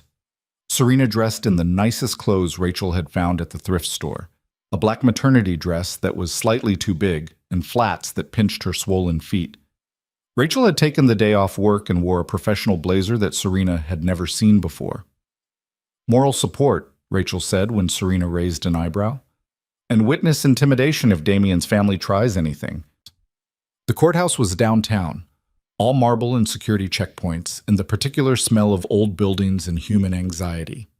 Judith met them in the hallway outside the courtroom, looking sharp in a navy suit and carrying a briefcase that had seen better days.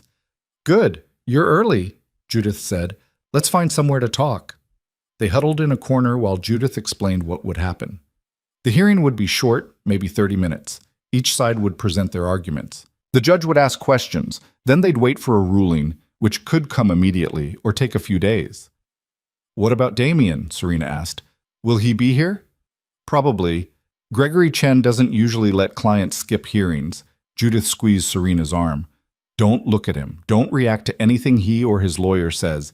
You keep your eyes on me or the judge. Understand? Serena nodded, though her heart was already racing.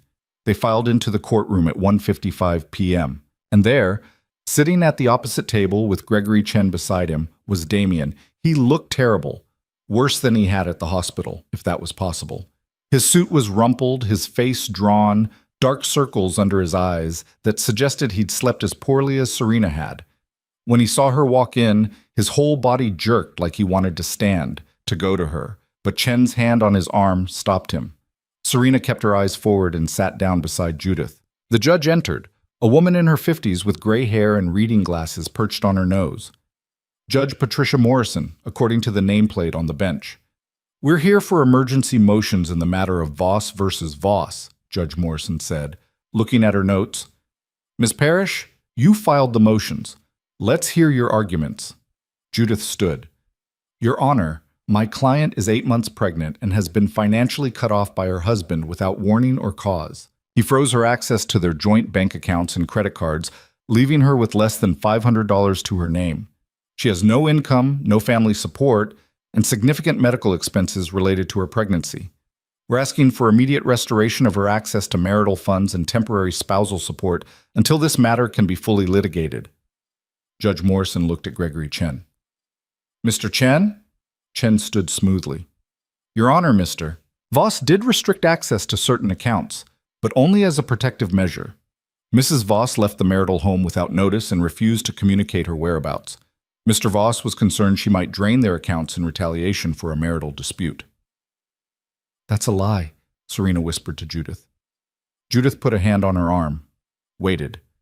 Judge Morrison looked skeptical. "Mr. Chen, your client's wife was hospitalized with hypothermia. She didn't leave. She was locked out. There was a misunderstanding with the gate code, Your Honor. Mr. Voss has admitted it was his fault and deeply regrets. A misunderstanding that nearly killed a pregnant woman." Judge Morrison's tone could have frozen water. "Ms. Parrish, what documentation do you have?" Judith pulled out copies of the hospital records, the bank statements showing the frozen accounts, screenshots of Serena's attempts to access money. She presented each one methodically while Chen tried to interject with objections that Judge Morrison waved off. "Your Honor, if I may," Chen said, "Mr. Voss is willing to provide financial support. We're not opposing that. We simply want assurances that Mrs. Voss won't liquidate assets before custody and property division can be properly addressed." "Then he should have kept her access open and monitored the accounts," Judge Morrison said. "Freezing out a pregnant spouse is not an appropriate protective measure, Mr. Chen. You know that." Chen's jaw tightened. "Your Honor, we'd like to request a continuance to gather additional—" "Denied. I've heard enough." Judge Morrison looked at Serena directly. "Mrs. Voss, do you have somewhere safe to stay?" Serena stood on shaky legs. "Yes, Your Honor. With a friend." "And you're receiving adequate prenatal care?" "Yes, Your Honor." "Good." Judge Morrison turned back to her notes, wrote something. "Here's my ruling. All restrictions on Mrs. Voss's access to marital accounts are to be lifted immediately. Mr. Voss will also provide temporary spousal support of $5,000 per month until a final divorce decree is entered or the parties reconcile. Mrs. Voss will keep receipts for all major expenditures to be reviewed at the final hearing. This order is effective immediately." Chen started to object. "Your Honor, $5,000 a month is excessive.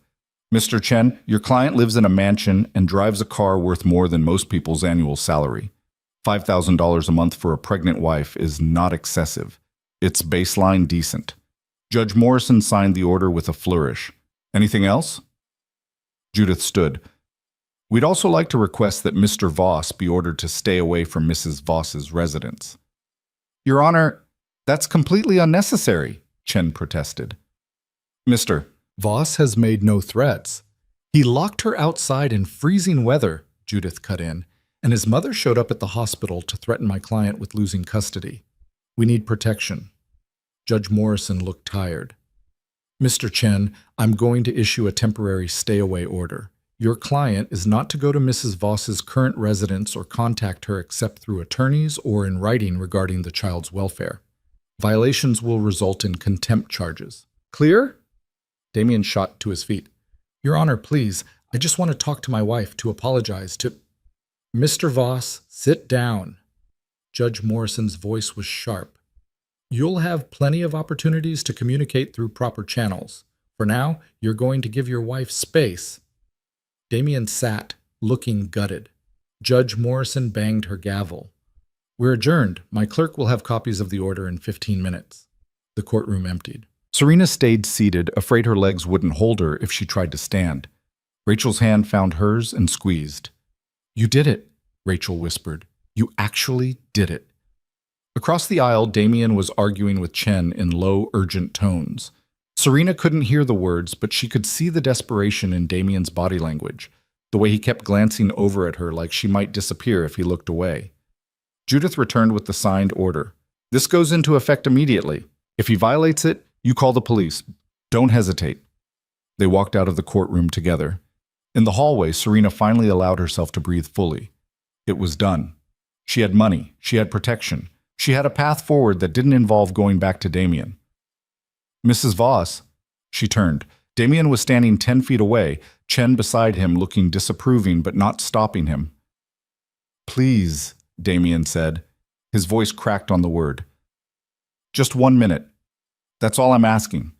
Judith moved to intercede, but Serena held up a hand. It's okay. 1 minute. Rachel and Judith stepped back but stayed close. Damien moved closer but stopped well before reaching her, like he was afraid of spooking her. I know you hate me, he said quietly. I know I don't deserve anything from you, but I need you to hear this. What I did, leaving you outside, the affair, all of it, it wasn't about you. It was never about you not being enough. You were always enough. He stopped, swallowed. I got scared of being a father, of the responsibility, of losing myself in it, and instead of talking to you about that, I pushed you away. I tried to pretend it wasn't happening, and I almost killed you because of my own cowardice. Serena didn't respond, just waited. I've been going to therapy, Damien continued, every day since you were hospitalized. I found someone who specializes in this kind of thing, and I'm starting to understand how badly I hurt you, how much damage I did. His eyes were wet now. I'm not asking you to come back. I'm not asking you to forgive me.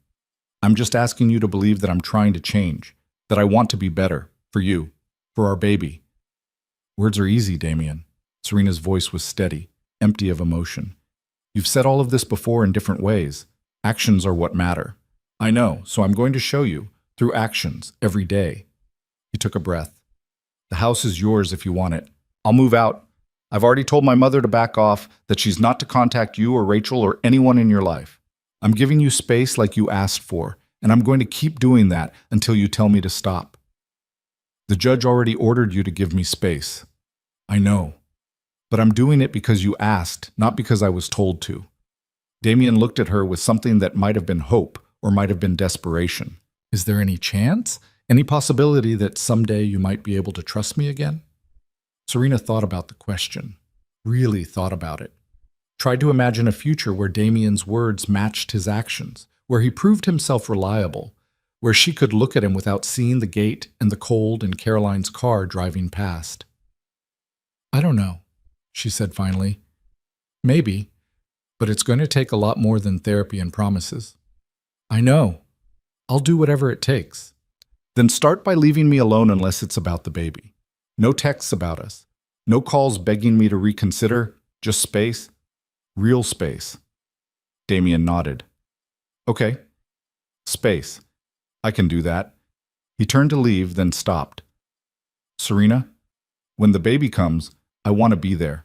If you'll let me, not as your husband, as their father. We'll see, Serena said. It wasn't forgiveness, it wasn't reconciliation, but it was something other than pure hatred, and maybe that was enough for now. The weeks that followed the courthouse passed in a strange rhythm of waiting and healing that didn't feel like either. Serena moved through Rachel's small apartment like a ghost, learning to be solid again, trying to remember what it felt like to make choices that were only hers. The money appeared in her account the day after the hearing, all of it.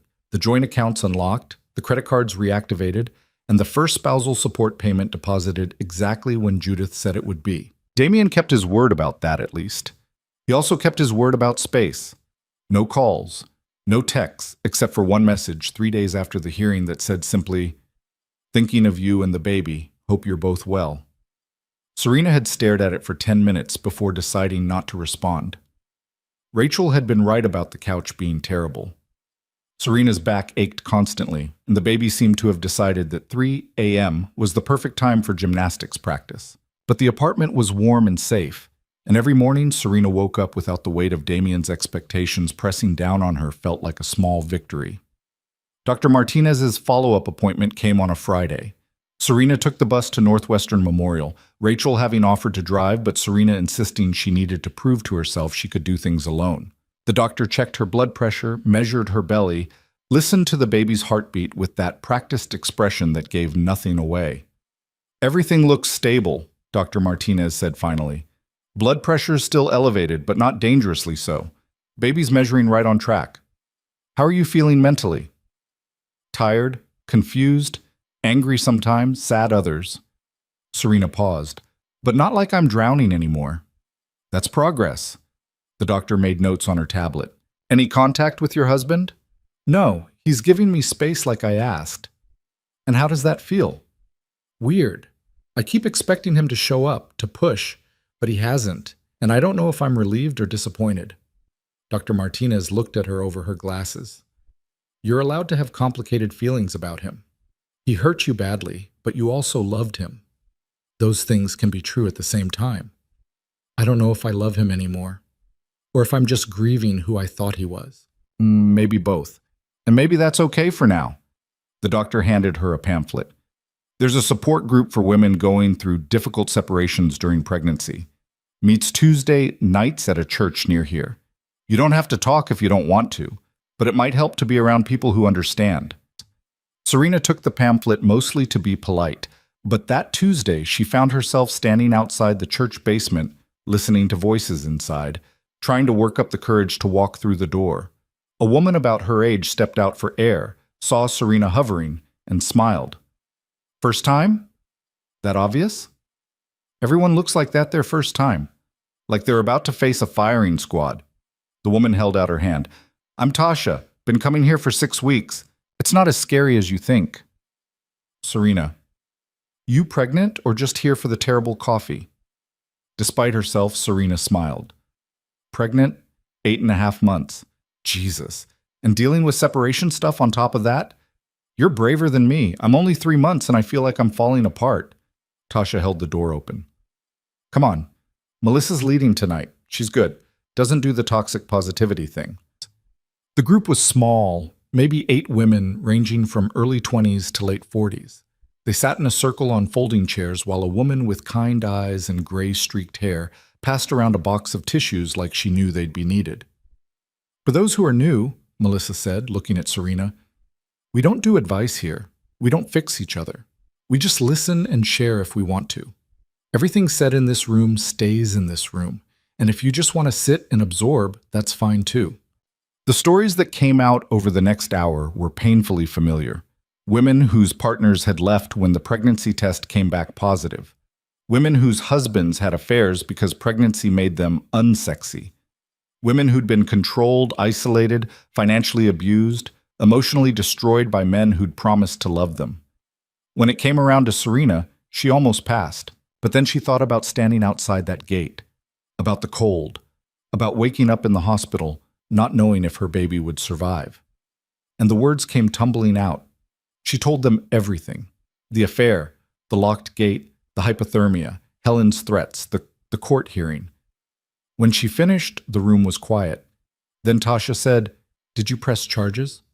Serena blinked. "For what?" "For leaving you outside. That's endangerment. Reckless endangerment of you and the baby. You could have died." I didn't think about that. The police never said anything." "Because cops don't give a shit about domestic situations unless someone's already dead," another woman said bitterly.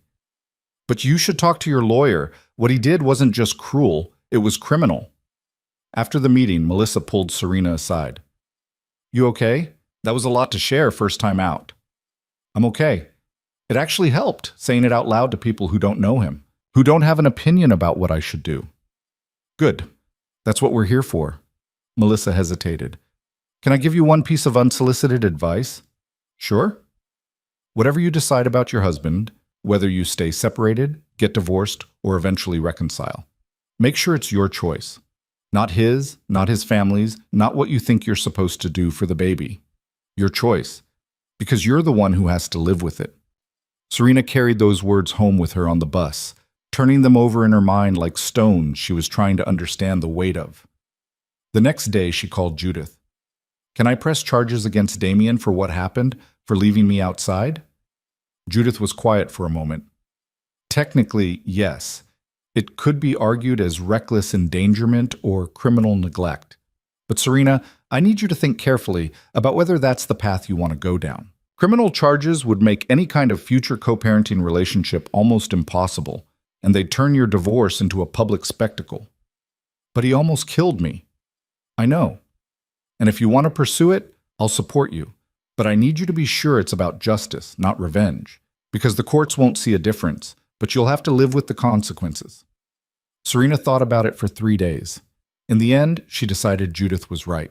What she wanted wasn't Damien in jail. What she wanted was for him to truly understand what he'd done and change because of it. Criminal charges wouldn't accomplish that. But she did ask Judith to make sure it was documented in their divorce proceedings. Every detail. The affair, the gate code, the hypothermia, all of it. So if Damien ever tried to paint himself as the victim, there would be a record of the truth. March turned into April. The snow melted, leaving behind the kind of gray slush that made Chicago look exhausted. Serena hit 37 weeks, then 38, the baby getting bigger and her body getting more uncomfortable by the day. Damien sent his one aloud message per week, always brief, always the same sentiment in different words. Thinking of you. Hope you're well. Let me know if you need anything. Serena never responded, but she also never blocked him. Some part of her needed to know he was still there, still trying, even if she didn't know what to do with that information. Rachel had been saintly about the whole thing, never complaining when Serena couldn't sleep and watch TV at 2 a.m., never making her feel like an inconvenience even though she clearly was. But Serena could see the strain starting to show. Rachel was working longer hours to make up for taking time off, coming home exhausted and still trying to be cheerful and supportive. I should look for my own place, Serena said one night over dinner. Rachel looked up from her noodles. What? No, you're fine here. I'm not fine here. I'm taking over your life. You need your space back. I have plenty of space. Rachel, you're doing laundry in the bathroom sink because I'm using the washer for baby clothes. You're eating takeout every night because I can't handle the smell of cooking. And you haven't had a date in weeks because you don't want to leave me alone. Rachel set down her fork. Okay, fine. It's been an adjustment, but I'm not kicking you out when you're 9 months pregnant. That's not happening. I'm not asking you to kick me out. I'm saying I should start planning for after the baby comes. We can't both fit in this apartment with a newborn. Then we'll figure something out. But right now you focus on getting through the next few weeks. Everything else can wait. But everything else couldn't wait, because 3 days later, at 2:47 in the morning, Serena woke up to her water breaking all over Rachel's futon. Oh no, she whispered into the dark. Oh no, oh no, oh no! She made it halfway to the bathroom before the first real contraction hit, sharp enough to double her over. Rachel found her there 5 minutes later, gripping the doorframe and trying to breathe through the pain. Hospital, Rachel said, already moving. Now, can you walk? I think so. They made it down the stairs, Rachel holding most of Serena's weight, and into the Civic. Rachel drove like she was fleeing a crime scene, blowing through yellow lights and taking corners too fast, while Serena concentrated on not having the baby in the passenger seat. Northwestern Memorial's emergency entrance was bright and chaotic, even at 3 a.m. A nurse took one look at Serena and got her into a wheelchair, rapid-firing questions about due date and birth plan and who to call. My friend Rachel, Serena gasped between contractions. She's right there. She's my person. What about the father? Serena looked at Rachel, who was already pulling out her phone with a question in her eyes. Call him, Serena said. Tell him to come. But Rachel stays with me the whole time. I need her there. Rachel made the call in the hallway while nurses got Serena into a delivery room and hooked up to monitors. Through the wall, Serena could hear Rachel's side of the conversation. She's in labor, Northwestern Memorial maternity ward, and yeah, now, I don't know. She just said to call you. Look, just get here, okay? When Rachel came back, her expression was carefully neutral. He's on his way. Said he'd be here in 15 minutes. Okay. Another contraction. Serena gritted her teeth and counted through it. Rachel, if I'm too out of it to make decisions, you make them. Not him. You. Promise me. I promise. But you're going to be fine. You're going to get through this and meet your baby, and everything's going to be okay. Serena wanted to believe her. Damien arrived in 12 minutes, looking like he'd thrown on the first clothes he'd found and run the whole way. He stopped in the doorway of the delivery room, taking in the monitors and the IV and Serena in the hospital gown, and his face did something complicated. Can I come in? He asked quietly. Serena nodded. He approached the bed slowly, like she was something wild that might bolt. Rachel moved to give him space, but Serena grabbed her hand. She stays, Serena said. Of course. I wouldn't ask her to leave. Damien stood at the foot of the bed, his hands shoved in his pockets. How are you doing? I'm in labor. How do you think I'm doing? Right, stupid question. He looked at the monitor showing the baby's heartbeat. Strong heartbeat. Yeah. They lapsed into awkward silence, broken only by the beeping machines and Serena's breathing as she worked through contractions. A nurse came in to check her progress, declared her at 6 centimeters, and said it would probably be a few more hours. You can wait in the hall if you want, Serena told Damien, or the waiting room. You don't have to watch this. I want to be here, if that's okay with you. It's your baby too. It's not about the baby. It's about you. Damien's voice was soft. I missed everything before this. Every appointment, every ultrasound, all of it. I don't want to miss this too. Another contraction. Serena breathed through it, squeezing Rachel's hand hard enough to hurt. When it passed, she looked at Damien properly for the first time since he'd arrived. He looked different. Thinner, maybe, or just more tired. But there was something else, something in the way he stood, the way he looked at her. Less entitlement, more humility. You've been going to therapy, Serena said. 3 times a week. How did you know? You're not trying to take over. Old Damien would have already been telling the nurses what to do and calling his mother to announce the baby's coming. Old Damien was an asshole who didn't deserve you. He paused. New Damien is trying to be better, but he's still figuring out how. The hours blurred together. Contractions came harder and closer. The epidural helped with the pain but made everything feel distant and strange. Rachel stayed planted at Serena's side, coaching her through breathing, feeding her ice chips, being exactly what Serena needed without being asked. Damien stayed at the foot of the bed, out of the way but present. He didn't try to touch Serena or offer platitudes, just stood there, bearing witness, his eyes never leaving her face. At 6:23 a.m., the doctor came in and announced it was time to push. Serena looked at Rachel, who nodded encouragement, and then at Damien, who looked terrified and awed in equal measure. You can do this, Rachel said. You're the strongest person I know. Serena pushed. The pain was enormous, overwhelming, all-consuming. She pushed again and again, lost count of how many times. The room narrowed to just the sensation of her body doing impossible work, of Rachel's voice in her ear, of the doctor's calm instructions. And then, at 7:04 a.m., a cry split the air. It's a girl, the doctor announced, lifting a tiny, furious, perfect creature into the light. Serena's vision blurred with tears. She reached out and they placed her daughter on her chest, all warm weight and flailing limbs and lungs that worked beautifully. Hi, baby, Serena whispered. Hi, I'm your mom. The baby, her daughter, quieted at her voice. Open dark eyes that seemed to look right at her. Rachel was crying. The nurses were smiling, and Damien stood frozen at the foot of the bed, his hand pressed to his mouth, tears streaming down his face. She's beautiful, he said, his voice breaking. Serena, she's so beautiful. Do you want to hold her? Serena asked. The words surprised her, but they felt right. Damien looked at her like she'd offered him salvation. Can I? She's your daughter too.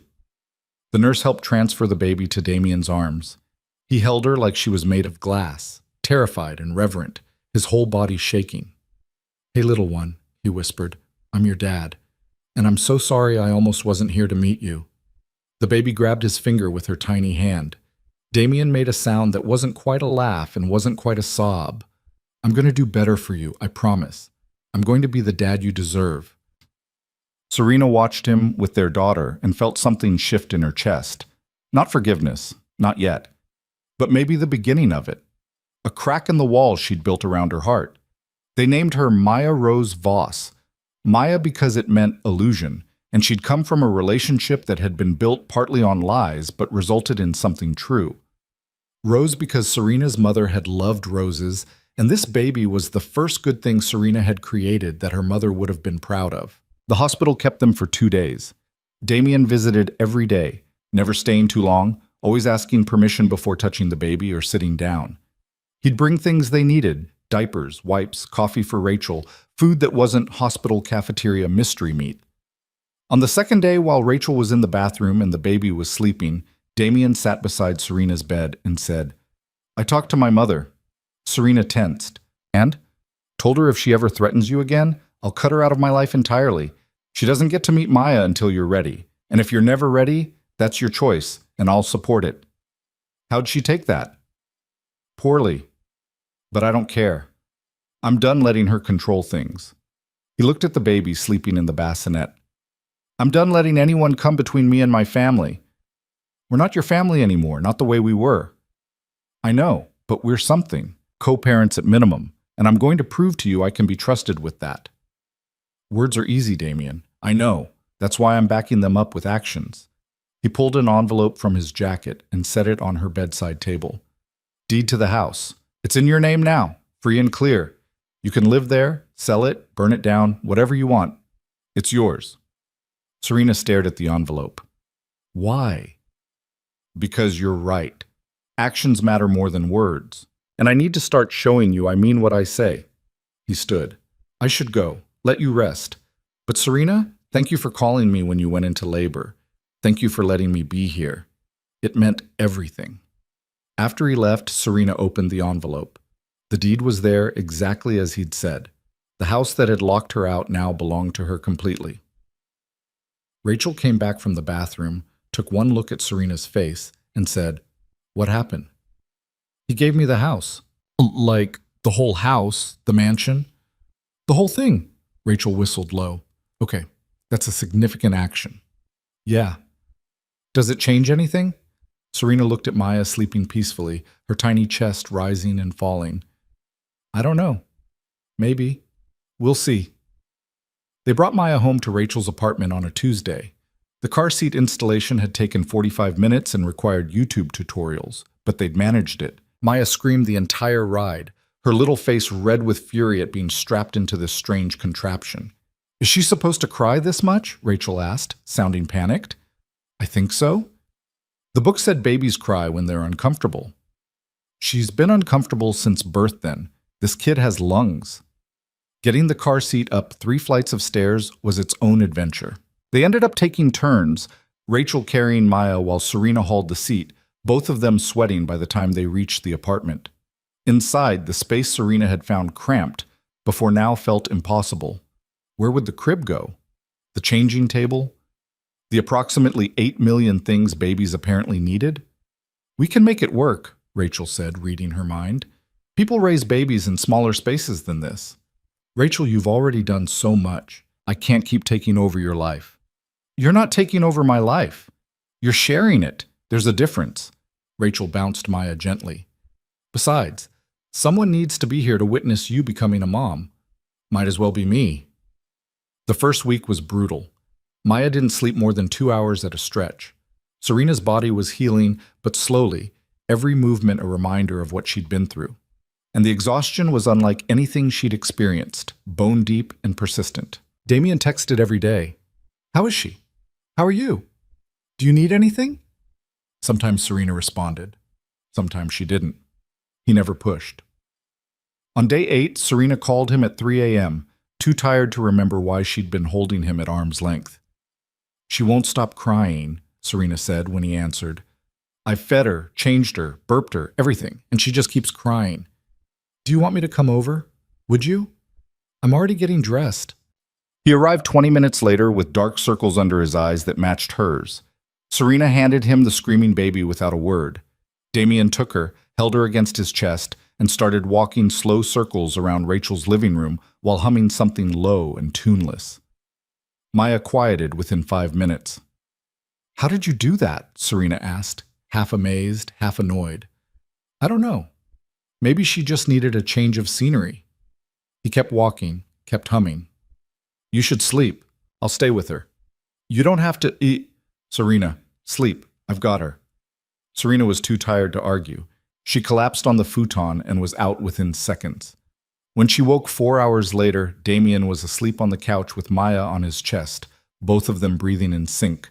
Rachel was in the kitchen making coffee, trying to be quiet. "He's good with her," Rachel said when she noticed Serena was awake. "Yeah, he is." "Does that change things?" "I don't know. Maybe it should. But I can't forget what he did just because he's good at getting her to sleep." "No one's asking you to forget, but maybe you could consider forgiving. Eventually. When you're ready." Serena watched Damien and Maya, this man who'd almost destroyed her and this baby who'd saved them both, and wondered if forgiveness was even possible. If trust could be rebuilt after being so thoroughly shattered. The answer came slowly, in pieces, over the following weeks. It came when Damien showed up at 2 a.m. for the third time in a week. Because Serena called, and he never once complained or made her feel like a burden. It came when Helen tried to visit and Damien turned her away at the door, telling his mother that she wasn't welcome until she apologized to Serena directly. It came when Judith called to say the divorce proceedings were moving forward and did Serena want to continue, and Serena realized she wasn't sure anymore. It came when Maya was 6 weeks old and Serena finally felt brave enough to drive to the mansion, her mansion now, to see if she could stand being in the place that had locked her out. Damien met her at the gate, which was propped open, the code long since changed to one only Serena knew. "I wasn't sure you'd come," he said, opening her car door. "Neither was I." He helped her get Maya's car seat out, and they walked up the driveway together. The house looked different in daylight, less imposing. Or maybe Serena was just different now. Inside, everything was exactly as she'd left it, except the master bedroom, which had been completely redone. New furniture, new bedding, new everything. "I couldn't leave it the way it was," Damien said quietly. "Too many ghosts. If you decide to move back in, I wanted you to have a fresh start." "Where would you live if I moved back?" "I've been staying at a hotel downtown, or I'd find an apartment, whatever you're comfortable with." Serena walked through the rooms, Maya asleep in her arms. Remembered the woman she'd been when she'd lived here, small and lost and trying to be what Damien wanted. Realized that woman was gone, replaced by someone who'd survived the worst and come out stronger. "I don't know if I can live here," she said. "Too many bad memories."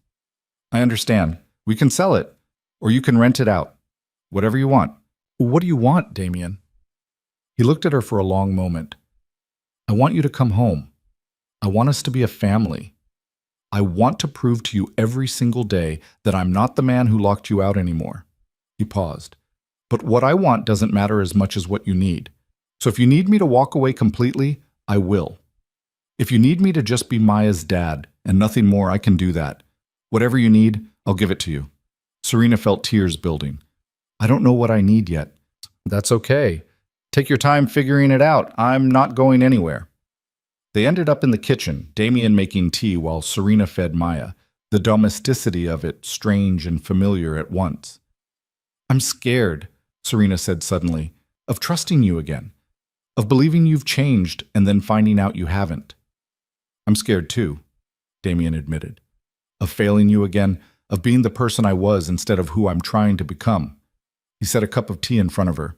"But I'd rather be scared and trying than safe and giving up." "Have you really been going to therapy 3 times a week?" "Yeah, Dr. Patterson. She specializes in infidelity and emotional abuse recovery. For the person who did the hurting, I mean. She doesn't let me make excuses, calls me out on every defense mechanism." He smiled wryly. "It's brutal, but necessary." "What have you learned?" "That I was using Caroline to avoid dealing with my fear of being a father. That I isolated you because I was afraid of you seeing how scared I was. That I locked you out, literally and metaphorically, because I thought if I didn't have to face you, I wouldn't have to face myself." He looked down at his hands. "And that none of that is your fault. None of it. It was all my brokenness, and I made you carry the weight of it. Maya finished eating and let out a satisfied sigh. Serena lifted her to her shoulder for burping. I'm in therapy too, Serena said. The support group led to individual sessions. I'm working through the trauma of that night and the years before it. Good. You should. You deserve support. My therapist asked me if I think our marriage can be saved. What did you tell her? I said I don't know, because I don't. Some days I think yes, if we both keep working at it. Other days I think too much has happened, that we'd just be pretending the cracks aren't there. Damien nodded slowly. What would it take for you to trust me again? Really trust me? Serena thought about it. Time. Consistency. You doing what you say you're going to do over and over until the pattern proves you've changed, and probably couples therapy if we're going to try this. I can do that, all of it. And boundaries, real ones. About your mother, about our money, about making decisions together instead of you controlling everything. Yes, whatever you need. And if I change my mind at any point, if I decide it's not working, you don't fight me. You let me go. That one hurt him. She could see it in the way his whole body tensed, but he said, Okay, if that's what you need, I'll let you go. They sat in the kitchen of the house that was now hers, drinking tea while their daughter slept between them. And for the first time in months, Serena felt like maybe, just maybe, there was a path forward she could actually walk. It wasn't forgiveness, not yet, but it was possibility. Over the next 3 months, Damien proved himself slowly, steadily, in ways that mattered. He showed up for every pediatrician appointment, learned to change diapers and give bottles, spent hours researching safe sleep practices and baby development milestones. He respected every boundary Serena set, never pushed when she said no, never made her feel guilty for needing space. He also started the process of selling his share of the family business to Helen, cutting financial ties with his mother and the toxic control she represented. It meant less money, less prestige, but it also meant freedom from the expectations that had shaped him into someone he didn't want to be. In July, when Maya was 4 months old, Serena agreed to couples therapy. They met twice a week with Dr. Chen, a no-nonsense woman in her 60s who'd spent 30 years helping couples rebuild after betrayal. The sessions were hard. Damien had to sit with Serena's pain, really hear it, without defending himself or minimizing what he'd done. Serena had to learn to communicate her needs clearly instead of hoping Damien would just figure them out. They both had to practice vulnerability in ways that felt terrifying after everything that had happened. But slowly, session by session, something shifted. The distance between them started to close. Not all the way. There were still hard days, still moments when Serena looked at Damien and saw the man who'd left her outside the gate. But there were also moments when she saw the man he was becoming, and those moments were getting more frequent. In August, Serena made a decision. I want to try living together again, she told Damien during a session. Not in the mansion, somewhere new, somewhere that doesn't have bad history attached to it. Damien's face lit up. Really? Really, but with conditions. We sell both properties, the mansion and Rachel's place since I've been covering her rent anyway. We find something new together, and we split everything 50-50. Joint accounts, but also personal accounts. Shared decision-making. Equal partnership. Yes, to all of it. They found a townhouse in Lincoln Park. 3 bedrooms, brick front, small yard for Maya to play in eventually. It wasn't as grand as the mansion, but it was theirs, chosen together, paid for together, filled with furniture they picked out side by side. Moving day was chaos. Rachel helped, of course, directing movers and assembling cribs, and generally being the force of nature she'd always been. When everything was finally in place and Rachel had left, and Maya was asleep in her new nursery, Damien and Serena stood in their new living room and looked at each other. This is really happening, Serena said. Yeah, it is. Damien reached for her hand tentatively.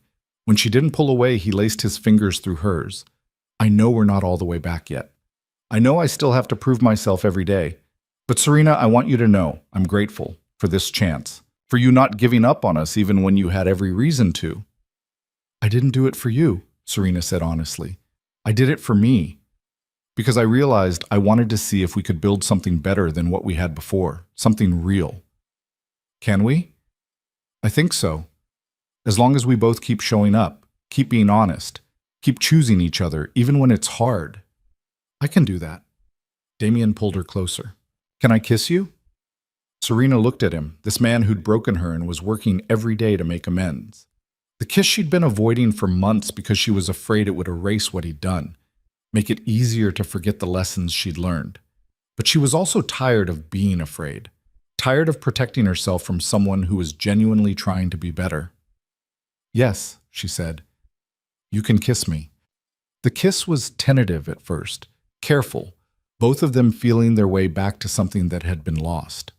But then Damien's hand came up to cup her face, gentle and sure, and Serena leaned into it, and the kiss deepened into something that felt less like forgiveness and more like a new beginning. When they pulled apart, they were both crying. I love you, Damien said. I never stopped loving you. I just forgot how to show it. I love you too, Serena said. But loving you doesn't mean I've forgotten. It means I'm choosing to build something new with the person you're becoming. I can live with that. They stood in their new home, holding each other while their daughter slept upstairs, and felt the weight of the past start to ease. Not disappear. It would always be there, a scar they'd both carry, but it didn't have to define them anymore. 6 months later, on a cold February morning, Damien and Serena stood in Judge Morrison's courtroom again. But this time, instead of asking for protection orders and spousal support, they were filing a motion to dismiss the divorce proceedings. Judge Morrison looked at them over her glasses with an expression that suggested she'd seen this particular story play out in various ways. Are you sure about this, Mrs. Voss? The judge asked. You don't have to reconcile just because you have a child together. I know, Your Honor, but we've been in therapy, both together and separately, and I believe he's changed. More importantly, I've changed. We're not the same people who stood here a year ago. Judge Morrison looked at Damien. Mr. Voss, if you ever pull anything like what you did again, I won't, Your Honor. I swear it. See that you don't, because next time there won't be a reconciliation. There'll be restraining orders and criminal charges. She signed the dismissal. You're very lucky, Mr. Voss. Your wife is more forgiving than most people would be. I know, Your Honor. I remind myself of that every day. Outside the courthouse, Damien took Serena's hand. Thank you. For giving me another chance. For believing I could be better. Don't thank me yet, Serena said. We still have work to do. This isn't a happy ending where everything's magically fixed. This is just the beginning of building something real. I know, and I'm ready for it. He paused. All of it. The hard conversations, the setbacks, the days when you still don't trust me completely. I'm in this for the long haul. Good, because I'm going to hold you to that. They walked to their car, where Rachel was waiting with Maya, and drove home to their townhouse in Lincoln Park. That night, after Maya was asleep and the dishes were done, and the normal chaos of life with a baby had settled, Serena and Damien sat on their couch and talked about the future. Not the fantasy version where everything was perfect, but the real version where they'd both made mistakes and both had to keep working every day to build something better than what they'd had before. It wasn't the love story Serena had imagined when she'd married Damien 4 years ago. That story had been full of grand gestures and expensive gifts and the illusion that money and passion were enough to sustain a marriage. This story was different, smaller, quieter, built on couples therapy appointments and honest conversations and the daily choice to show up for each other even when it would be easier to walk away. It was messy and imperfect and required constant effort, but it was real.